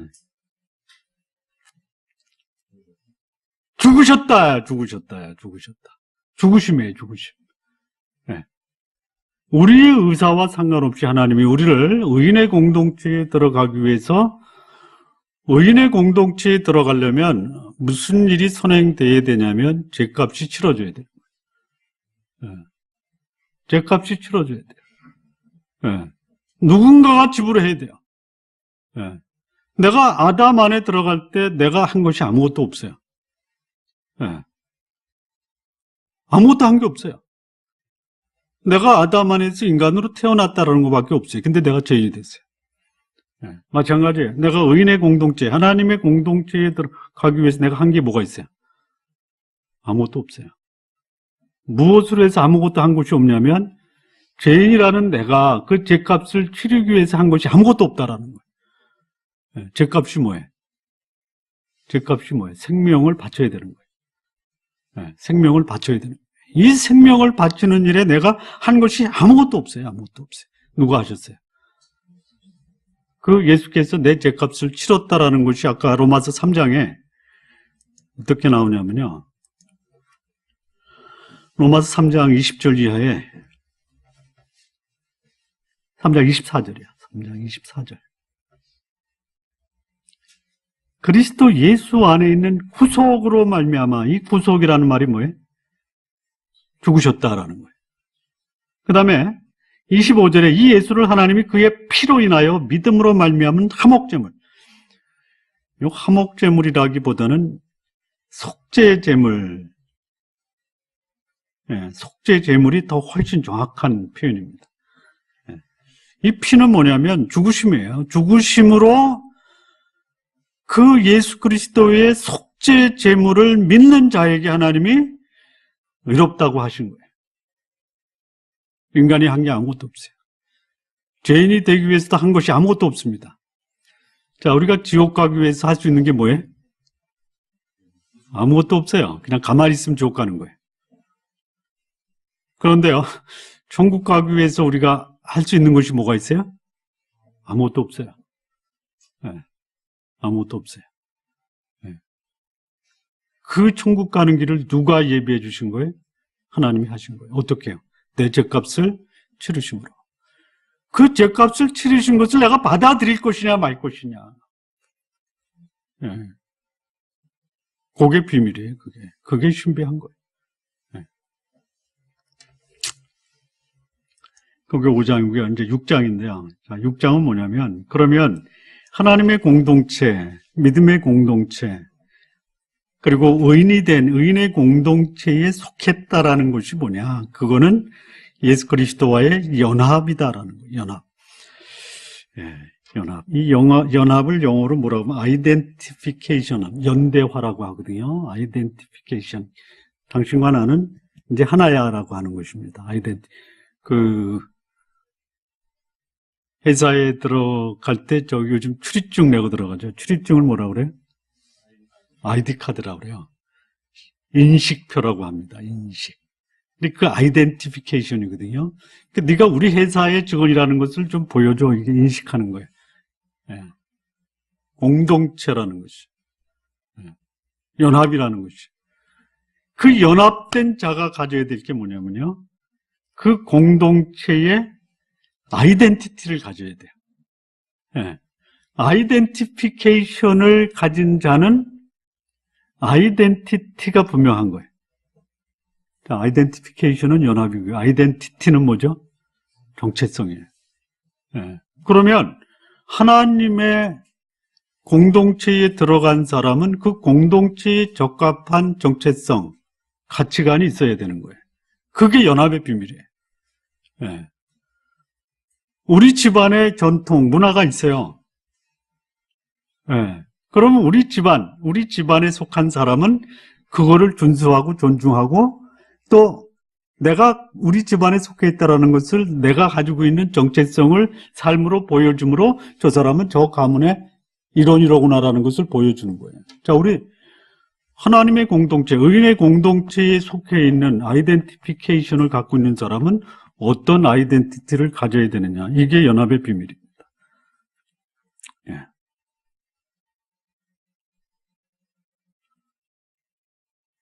아담 안에 있어서 죄인된 사람들의 아이덴티티도 있어요.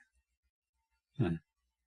그리스도 안에서 하나님의 자녀가 된 자들도 아이덴티티가 있어요. 예.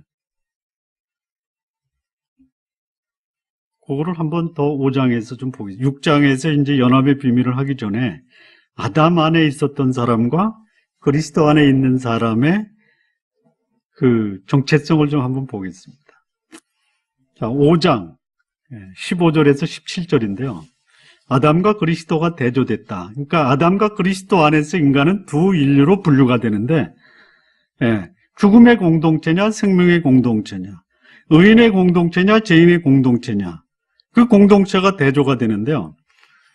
자, 아담 15절 보시죠. 15절. 이 은사는 그 범죄와 같지 아니하니 한 사람의 범죄로 인하여 많은 사람이 죽었은즉 더욱 하나님의 은혜와 또는 한 사람 예수 그리스도의 은혜로 말미암는 선물이 많은 사람에게 넘쳤으리라. 자, 아담 안에서 모든 사람이 행한 것이 뭐죠? 범죄의 범죄. 한 사람의 범죄가 한 사람으로 끝나지 않고 많은 사람에게 그 범죄의 영향이 미친 거예요. 자, 그런데 아담 안에서 죄를 지은 사람이 그리스도 안에서 무엇을 얻어요? 은혜입니다. 은혜. 아담은 범죄의 공동체라고 한다면 그리스도는 은혜의 공동체의 핵심이에요. 자, 16절을 보면요. 이 선물은 범죄한 한 사람으로 말미암은 것 같지 아니하니 심판은 한 사람으로 인하여 정죄에 이르렀으나. 아담의 공동체는 심판과 정죄의 공동체. 자, 그런데 이 16절을 보면요. 은사는 많은 범죄를 인하여 의롭다 하심의 이름이니라. 이 은사는 많은 범죄가 의롭다 하심이 이렇다가 아니고요. 많은 범죄가 있음에도 불구하고 하나님의 은사는 그 많은 범죄를 가진 사람을 의롭다 하심에 이르게 하셨다라는 것이죠. 그리스도의 공동체는 의롭다 하심을 얻은 자들의 공동체. 그 다음에 아담의 공동체 17절을 보면요. 한 사람의 범죄를 인하여 사망이 그 한 사람으로 말미암아 왕노릇하였은즉. 더욱 은혜와 의의 선물을 넘치게 받은 자들이 한 번 예수 그리스도로 말미암아 생명 안에서 아담의 공동체는 누가 왕노릇해요? 누가? 사망. 네, 사망. 이 사망은 육신적 죽음이 아닙니다. 영원한 죽음을 말해요. 자, 그리스도의 공동체도 왕노릇하는데 누가 왕노릇해요? 생명. 네.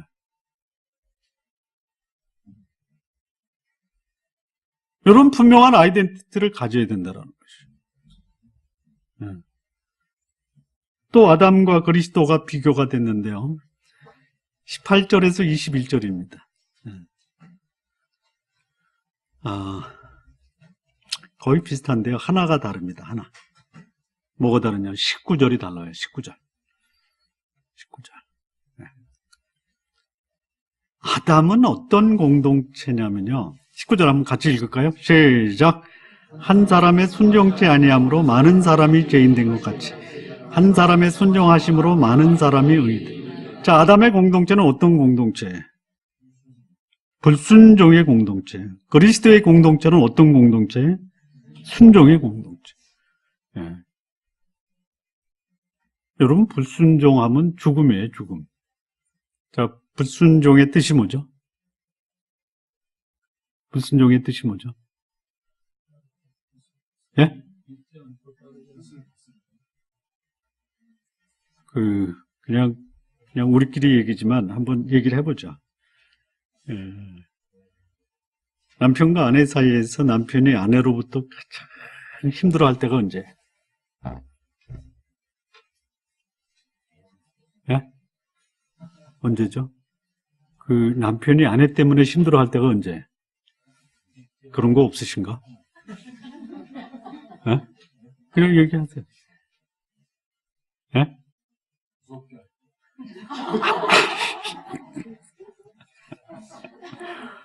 무섭게 할 때, 이야. 누가 말씀하죠? 우리 이현주 집사님이 가장 예? 객관적으로 언제 그 아내 때문에 힘들어 할 때가 언제세요? 그런 적이 없었어요?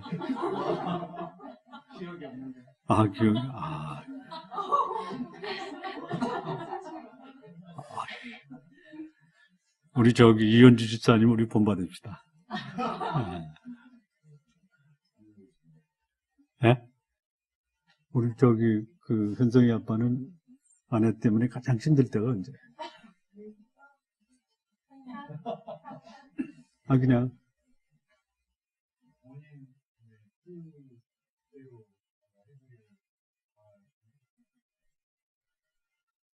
쉽게 여기 답이 있잖아요. 네, 불순종할 때, 불순종. 왜 이렇게 어렵게 얘기를 해? 불순종할 때. 네. 이 불순종이라는 말이 그냥 순화된 표현인데요. 불순종이라는 말을 조금 심하게 표현하면 어떤 말일까요? 네? 머리 꼭대기에 올라가서, 네? 머리 꼭대기에 올라가서 뭐 하는 거죠? 네? 네, 머리 끄집어 당길 때. 이게 이제 불순종이라는 말이 그거예요. 예. 아까 우리 안경 집사 무섭게 할 때가 바로 불순종. 이 불순종이라는 말이 뭐냐면 헬라어에 파라꾸오라고 하거든요.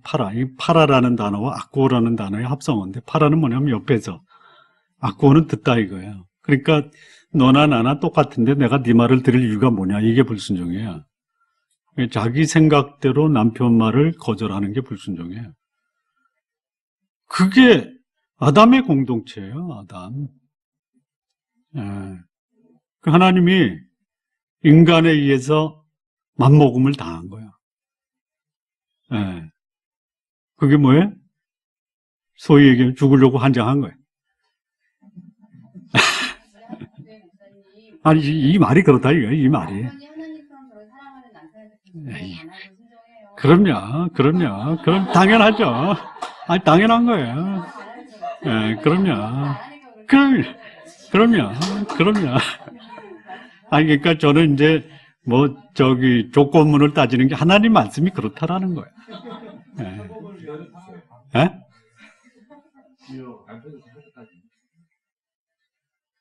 그러면요, 그러니까 그냥 우리끼리 얘기지만 남편이 사랑하면 아내가 말 들을 것 같아요? 네. 아, 그렇구나.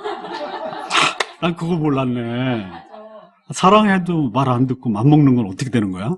사랑이 온전한 사랑이 아니라서. 원하지 않는 사랑이. 여러분, 하나님이 우리에게 완전한 사랑을 안 해줘서 하나님하고 맘먹는 거예요? 그건 아니에요. 본질적으로 사람은 불순종해요. 예. 마음이 아프네요. 그게 아담의 공동체에 속한 사람들의 모습이에요, 우리가. 자, 그런데 그리스도의 공동체에 속한 사람들은 어때요? 순종이에요, 순종. 순종은 뭐죠? 순종은 아래서 듣다예요. 예. 슈파꼬에라고, 슈포라는 단어와 슈포라는 것은 언더라는 뜻이에요. 파라는 옆에서, 바이 또는 비사이드라는 거고. 그러니까 그 말을 마음속에 새기고 그것을 삶으로 살아내려고 경청하는 거를 순종이다라고 하는. 이게 신앙의 공동체. 그러니까 우리가 가져야 될, 우리 그리스도의 공동체에 속한 사람이 가져야 될 아이덴티티가 뭐냐? 순종이에요, 순종. 그러니까 먼저 순종하는 거예요, 먼저. 그리고 상대가 마음에 안 들 때는 어떻게 한다? 어떻게 한다? 기다려준다. 그게 그리스도의 공동체에 속한 사람이에요. 그게 얼마나 은혜를 베풀고 기다려주는 게 힘들어요. 우리는 쉽게 하려고 그래, 쉽게. 율법적으로 강요하고. 그게 마음에도 없는 거 하려고 하니 더 힘들어요. 기다려서 좀 참 마음이 아프고 기다리는 인내의 그런 고통이 있어도 자원하는 마음으로 서로 순종할 때까지 기다려주는 이런 것이 그리스도의 공동체에 속한 사람들의 모습이에요. 자, 그렇다면 이 그리스도와 연합된 그리스도의 공동체에 속한 사람들이 가져야 될 이 자아의식이 뭐냐? 이 자아의식이 아이덴티티인데요. 여기 이제 이 아이덴티티의 핵심.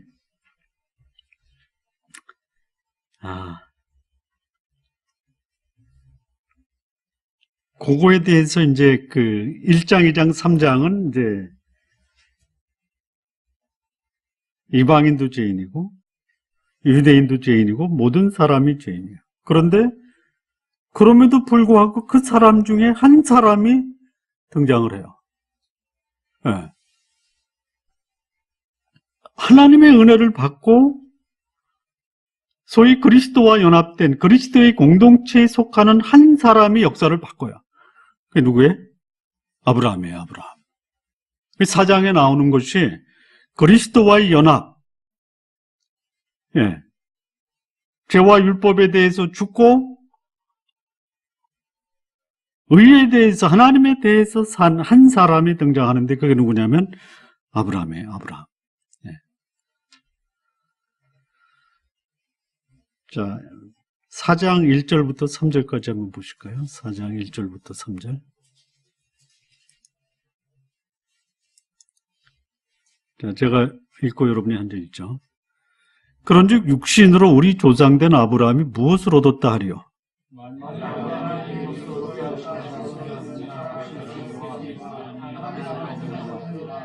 성경이 무엇을 말하느냐? 아브라함이 하나님을 믿음에 이것이 저에게 의로 여기신 바 되었느니라.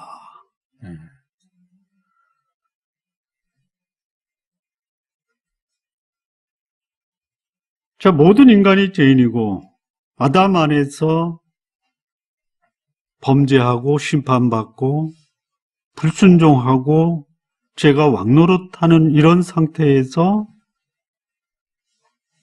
은혜로 그리고 사망이 왕노릇하고 순종함으로 그리스도의 공동체에 속한 사람, 그 대표성을 보여주는 사람이 누구냐면 아브라함입니다. 아브라함. 네, 아브라함. 근데 여기 보면은요, 아브라함이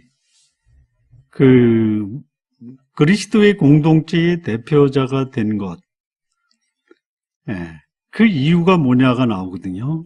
2절을 보면요, 아브라함이 행위로서 의롭다 하심을 얻었냐? 아니다 이거예요. 예, 무엇으로 얻은 거예요?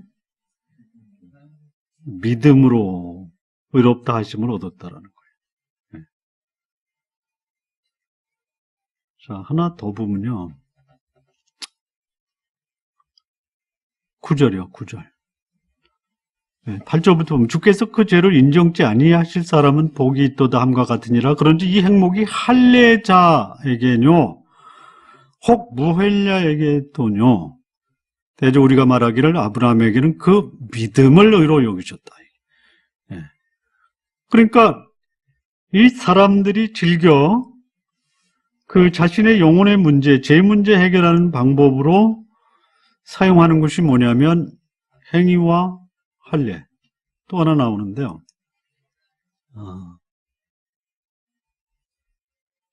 13절 보면요. 13절. 아브라함이나 그 후손에게 세상의 후사가 되리라고 하신 언약은 율법으로 말미암은 것이 아니요 오직 믿음의 의로 말미암은 것이라. 그러니까 사람들이 그 죄 문제 해결하기 위해서 포기하지 않는 세 가지가 뭐냐? 행위, 할례, 율법이에요. 네. 이게 매력적이에요. 아까도 말씀드렸다시피 이건 내가 하는 거거든요. 내가 좀 해야 돼요. 네. 유대인들이 왜 하나님 앞에서 버림받은 이유가 뭐예요? 나를 드러내려고 하는 자기의인데 그게 뭐냐? 율법과 할례와 행위. 네. 그것을 고집하는 사람은 궁극적으로 하나님의 버림을 받는 거예요. 네. 하나님 앞에서 보면요, 하나님 입장에서 보면요, 인간의 이 율법 또는 종교행위 할례, 그 다음에 선행은 하나님 입장에서 보면요, 하나님이 폐기하신 그 기계를 고치려고 하는 노력과 같다 이거예요. 이미 고장 나버렸어요. 안 되는 거예요, 이거. 그런데 고장난 기계, 더 이상 회복할 수 없는 기계를 고치려고 노력하는 노력이 뭐냐? 율법과 할례와 행위라는 것이에요. 자, 이 문제는요, 율법 자체나 할례 자체가 문제가 아닙니다. 율법은 선한 것이에요. 자, 선한 율법이 문제입니까? 아니면 선한 율법을 지키지 못하는 것이 인간의 문제입니까? 인간의 문제는 율법이 문제가 아니라 율법을 지킬 수 없는 인간이 문제예요. 할례가 문제가 아니에요. 할례가 뭐죠? 거룩한 하나님의 백성이라는 표시를 가진 거예요. 할례는 참으로 중요한 거예요. 문제는 뭐예요? 거룩한 하나님의 백성다운 삶을 살지 못하는 것이 문제라는 것이.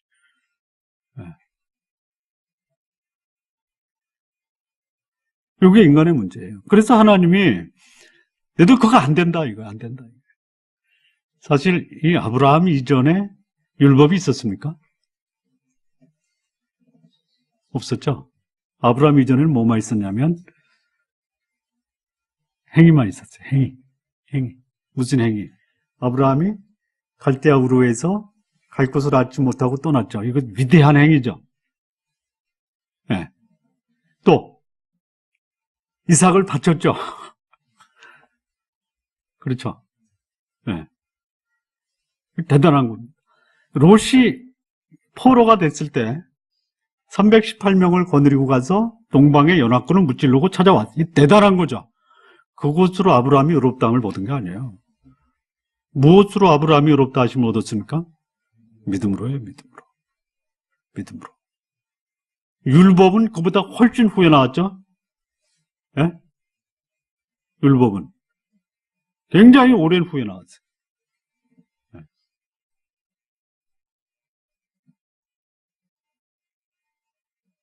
아브라함이 의롭다 함을 얻은 것은 전적으로 하나님의 은혜에 대한 응답이었어요. 응답. 예. 그 응답이 아브라함을 하나님이 의롭다라고 하신 거예요. 예. 자, 그렇다면 이제 여기서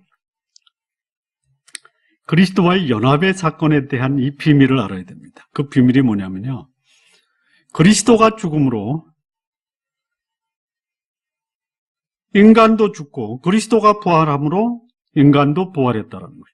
그 그리스도의 행위, 죽음과 부활에 동참하기 위해서 인간이 취할 수 있는 유일한 방법이 뭐예요? 믿음이에요, 믿음. 믿음이에요. 그 믿음이 그리스도의 죽음과 부활에 동참할 수 있도록 하나님이 그렇게 우리에게 약속을 하신 거예요. 하나님이 약속 안 하셨으면 우리 의미 없어요. 그리스도가 죽으시고 그리스도가 부활하셨다. 이 사실을 너에게 적용하기 위해서 그 사실을 받아들이면 그리스도의 죽음과 부활이 너에게 적용된다라고 말씀하신 것이 복음이에요, 바로. 이게 복음이에요. 다른 게 아니에요. 이게 신비스러운 거예요. 그게 어떻게 나한테 적용이 되느냐? 이 불신자에게는 우습게 보이는 거고요. 그리고 종교인들에게는 이게 전혀 불편한 거예요. 왜 그렇게 얘기하냐? 율법도 있고 종교도 있고 행위도 있는데. 그거가 비밀이에요. 이게 비밀이에요, 이게. 이게. 그래서 여기 이제 마틴 로이드 존스 목사님이 아담 안에 있는 당신 자신을 봐라, 이거예요.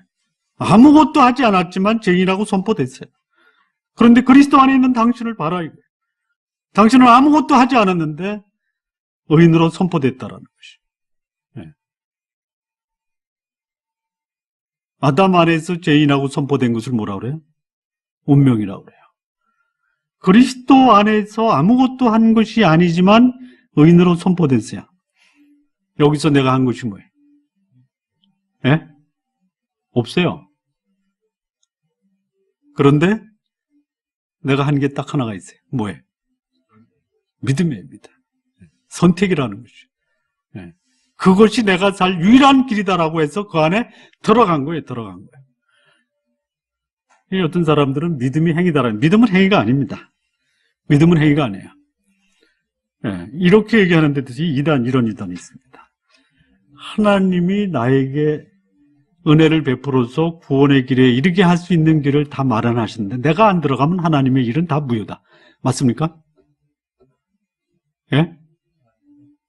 나한테 적용이 안 되는 것이 하나님의 은혜가 무효가 되는 게 아니에요. 내가 하나님의 은혜를 거절하고 영원한 형벌 속에 들어가는 심판을 받는 거지 하나님의 그 은혜가 결코 무효화될 수가 없다라는 거예요. 여러분 그런 데가 어딘지 아세요?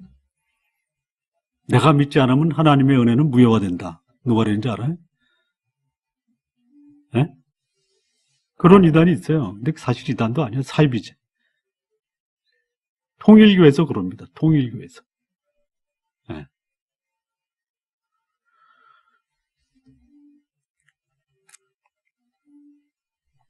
그래서 그리스도인의 정체성 한마디로 말하면 그리스도 안에서 죽고 다시 산 자다.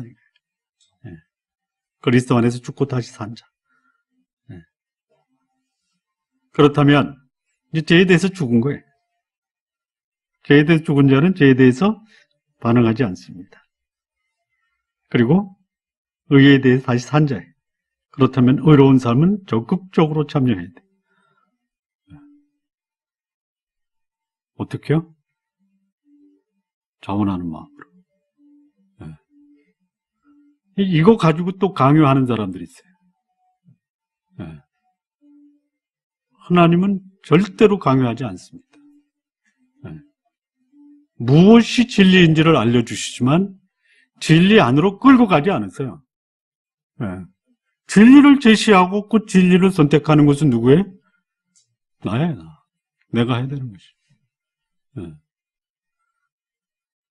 제가 좀 고민스러운 게 하나 있거든요. 뭐가 고민스러우냐면요. 목회를 하다 보면, 권면 좀 해주시면 제가 할 것 같습니다. 네, 권면은 제가 하겠습니다. 근데 강요나 지시는 못하겠어요. 네.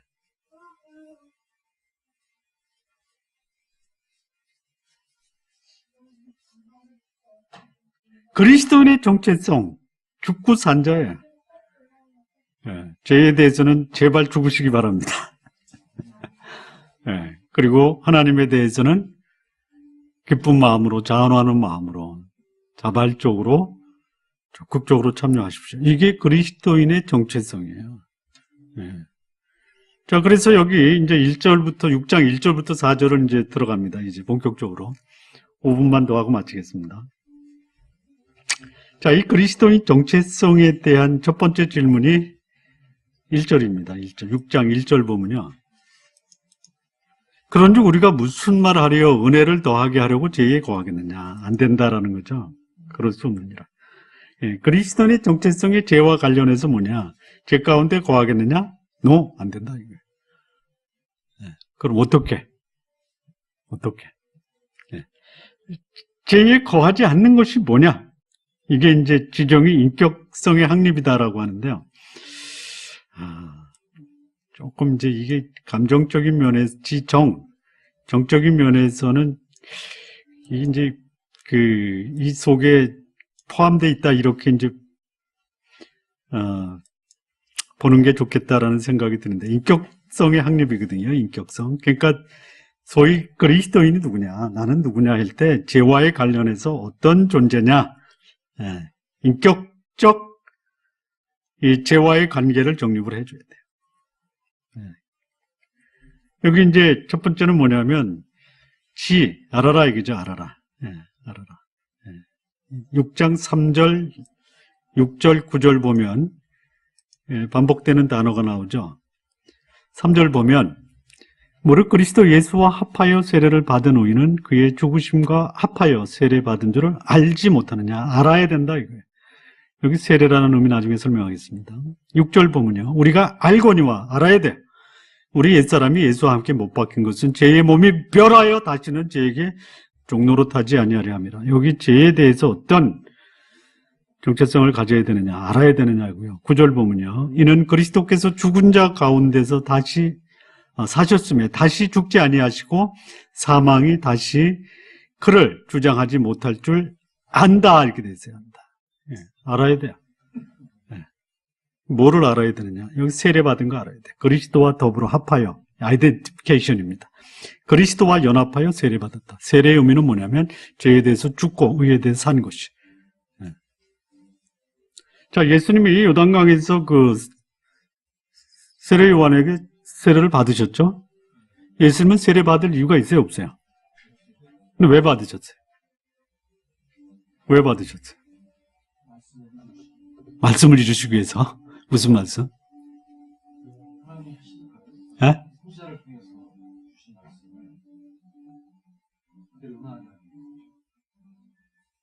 예수님이 받으신 그 세례의 의미는 뭐예요?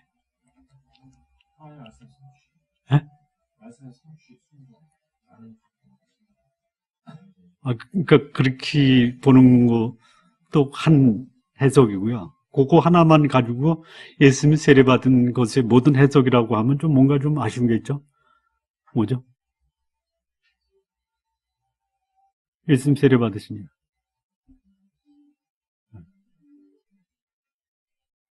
하나님의 의를 이루기 위해서 나에게 세례를 주라고 그랬죠? 네. 그럼 그게 뭐예요? 예수님의 세례는 예수님의 십자가의 죽으심과 부활을 상징적으로 표현해 주시는 거예요. 예수님은 죄를 위해서 죽으실 죄인이 아니잖아요. 근데 죽으셨잖아요. 예수님 십자가에 달릴 때 뭘로 죽으셨어요? 죄인으로 죽으신 거예요. 죄인이 아닌 하나님이 죄인으로 죽으신 거예요. 그리고 그분은 다시 부활하신 거예요. 네. 그러니까 그리스도인은 뭐냐? 죄에 대해서 죽은 거예요. 네. 그리고 의에 대해서 살아난, 이거 알아야 되는 거예요. 알아야 돼요. 내가 어떤 존재인가를 제대로 알아야 돼. 내가 어떤 존재이냐. 그리고 여기 이제 6절 보면요. 이렇게 돼 있잖아요.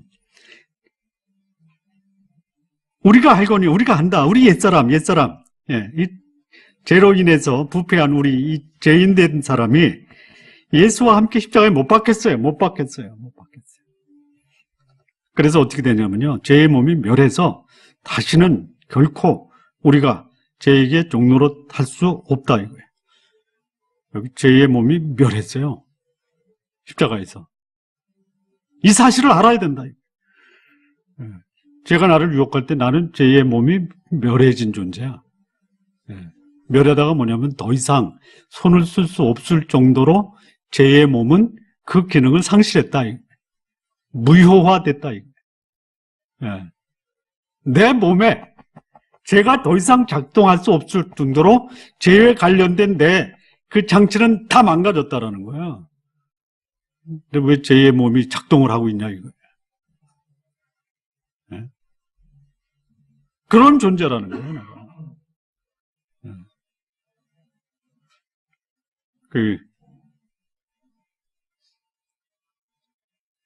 우리 옛날에 그 조상님들이 혹시 저기 남편이 죽고 수절하는 그 미망인에게 그 젊음의 욕정이 올라오면 뭐 그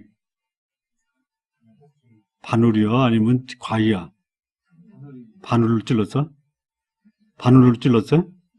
바늘이요 아니면 저기 가이야? 대바늘로 꼬챙이를 팍팍 찔렀다고요. 안 된다고. 우리 좀 꼬챙이를 좀 찔러십시오. 안 된다고, 그냥 안 된다고. 나는 죽은 몸이야, 진짜 찔르려고 그래?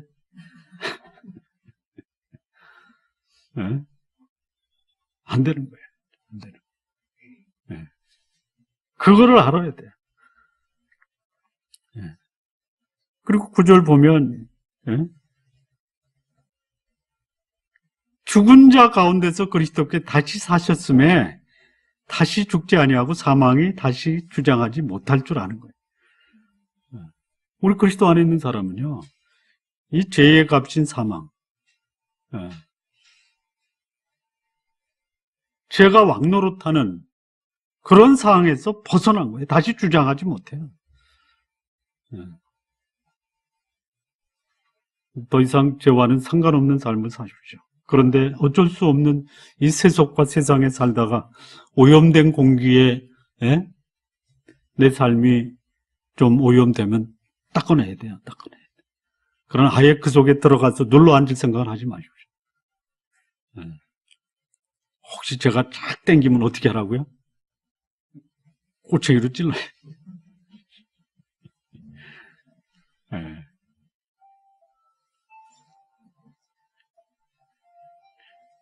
이것도 한 방법인 것 같아요. 하나님, 저는 도저히 그 육체의 정욕을 극복할 능력이 없습니다. 하나님, 어떻게 좀 도와주십시오. 그럼 하나님 도와주시겠어요? 안 도와주시겠어요? 도와주시겠어요? 안 도와주시겠어요? 어떻게 도와주실 거예요? 한번 기도해, 하나님 좀 도와주십시오. 참, 이거 어떻게 해야 될지 참 방법을 모르는데, 하나님 좀 도와주십시오. 어떻게 도와주실까요?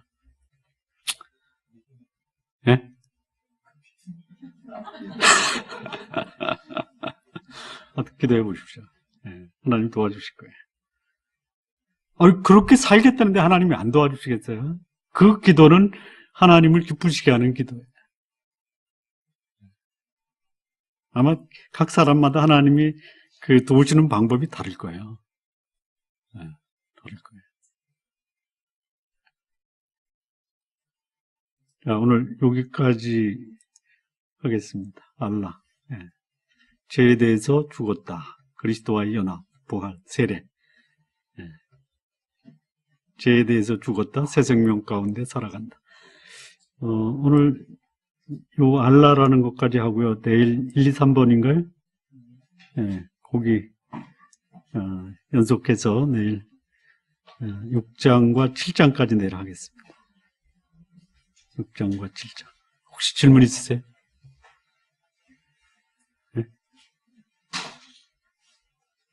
그러니까 6장은 죄에 대해서 죽고요. 7장은 율법에 대해서 죽는 예, 그러니까 그리스도와 연합된 자가 죄에 대해서 죽었다라는 확실한 의의 삶을 살아야 되는데, 그 의인에 속한 이 신앙인들이 여전히 걸리는 것이 뭐냐?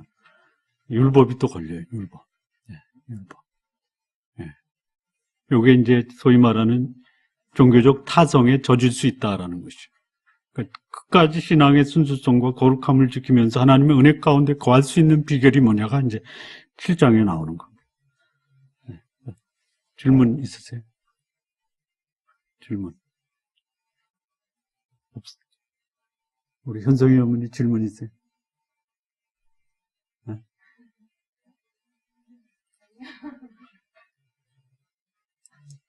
어제 뭐 밤새도록 해도 질문이 끊이지 않을 거라고 했는데 다 해소가 됐어요 벌써. 저는 저희 엄마가 조금 이해 안 가는 부분이 많이 있어요. 뭐? 이해 안 가는 부분이 왜 많이 있어요? 아니, 엄마 말대로라면 엄마는 막 여기 동양 교회를 와서 구원을 얻었다. 그런 기가 아니었다면 지옥을 갔을 거다. 라고 저한테도 하셨어요. 저한테도. 네, 그랬었어요. 예. 그런데 저한테 제가 여기 오기 전에 다녔던 조그만 기철교회는 지금 생각해보면 굉장히 훈련을 받기 위한 장소였던 것 같아요. 근데 여기 오니까 너무 자유함을 얻은 것 같은 거예요. 그러니까 아까 말씀하셨던 것처럼 전화도 한 번 안 하시고 사실 여기에 엄마랑 같이 나오기 시작하는 것은 이제 1년이 넘었어요. 1년 동안 몇 번 나오셨어요? 그렇죠. 그게 안 되는 거예요. 그러니까 이게 너무 자유하니까 안식년을 마시고 아유, 그래. 잘 됐다. 안식년 하세요. 네, 그랬는데 제가 요즘 저한테 가장 큰 은혜는 엄마가 그동안 나와라 해서 나와주지 않았던 교회가 어느 순간 저 뭐 때문인지는 모르겠는데 너무 재밌고 궁금해져서 나오게 되는 거예요. 목사님이 하시는 말씀 그 뒤에 뭐라고 하실지가 너무 궁금해져서 자꾸 나오고 싶은 거예요. 그거는 성령이 감동하신 거예요. 그게 신비예요, 신비. 네, 근데 제가 그랬잖아요. 이 신비를 저는 사실 잘 용납할 수가 없는 사람이라 의심이 워낙 많아요. 저희 엄마 맨날 자꾸 도마라 그랬거든요. 의심이 많다고. 그랬는데 제가 오늘 그걸 좀 느낀 것 같아요. 내가 이렇게 느끼는 게 신인가? 라는 걸 정말 느끼는 것 같아서 너무 좋았어요. 금요일까지 나오실 거죠? 네? 금요일까지 나오실 거죠? 네. 네. 유혹을 또 치고 나오십니다. 금요일 날 오실 때 피자 한 판 사가지고. 네. 만들어 오려고 하겠습니다. 또 질문 있으세요? 우리 현성이 아빠는? 없어요?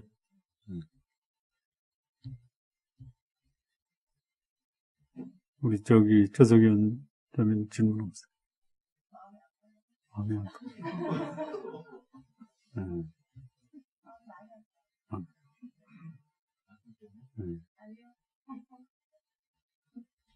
마음이 아파요.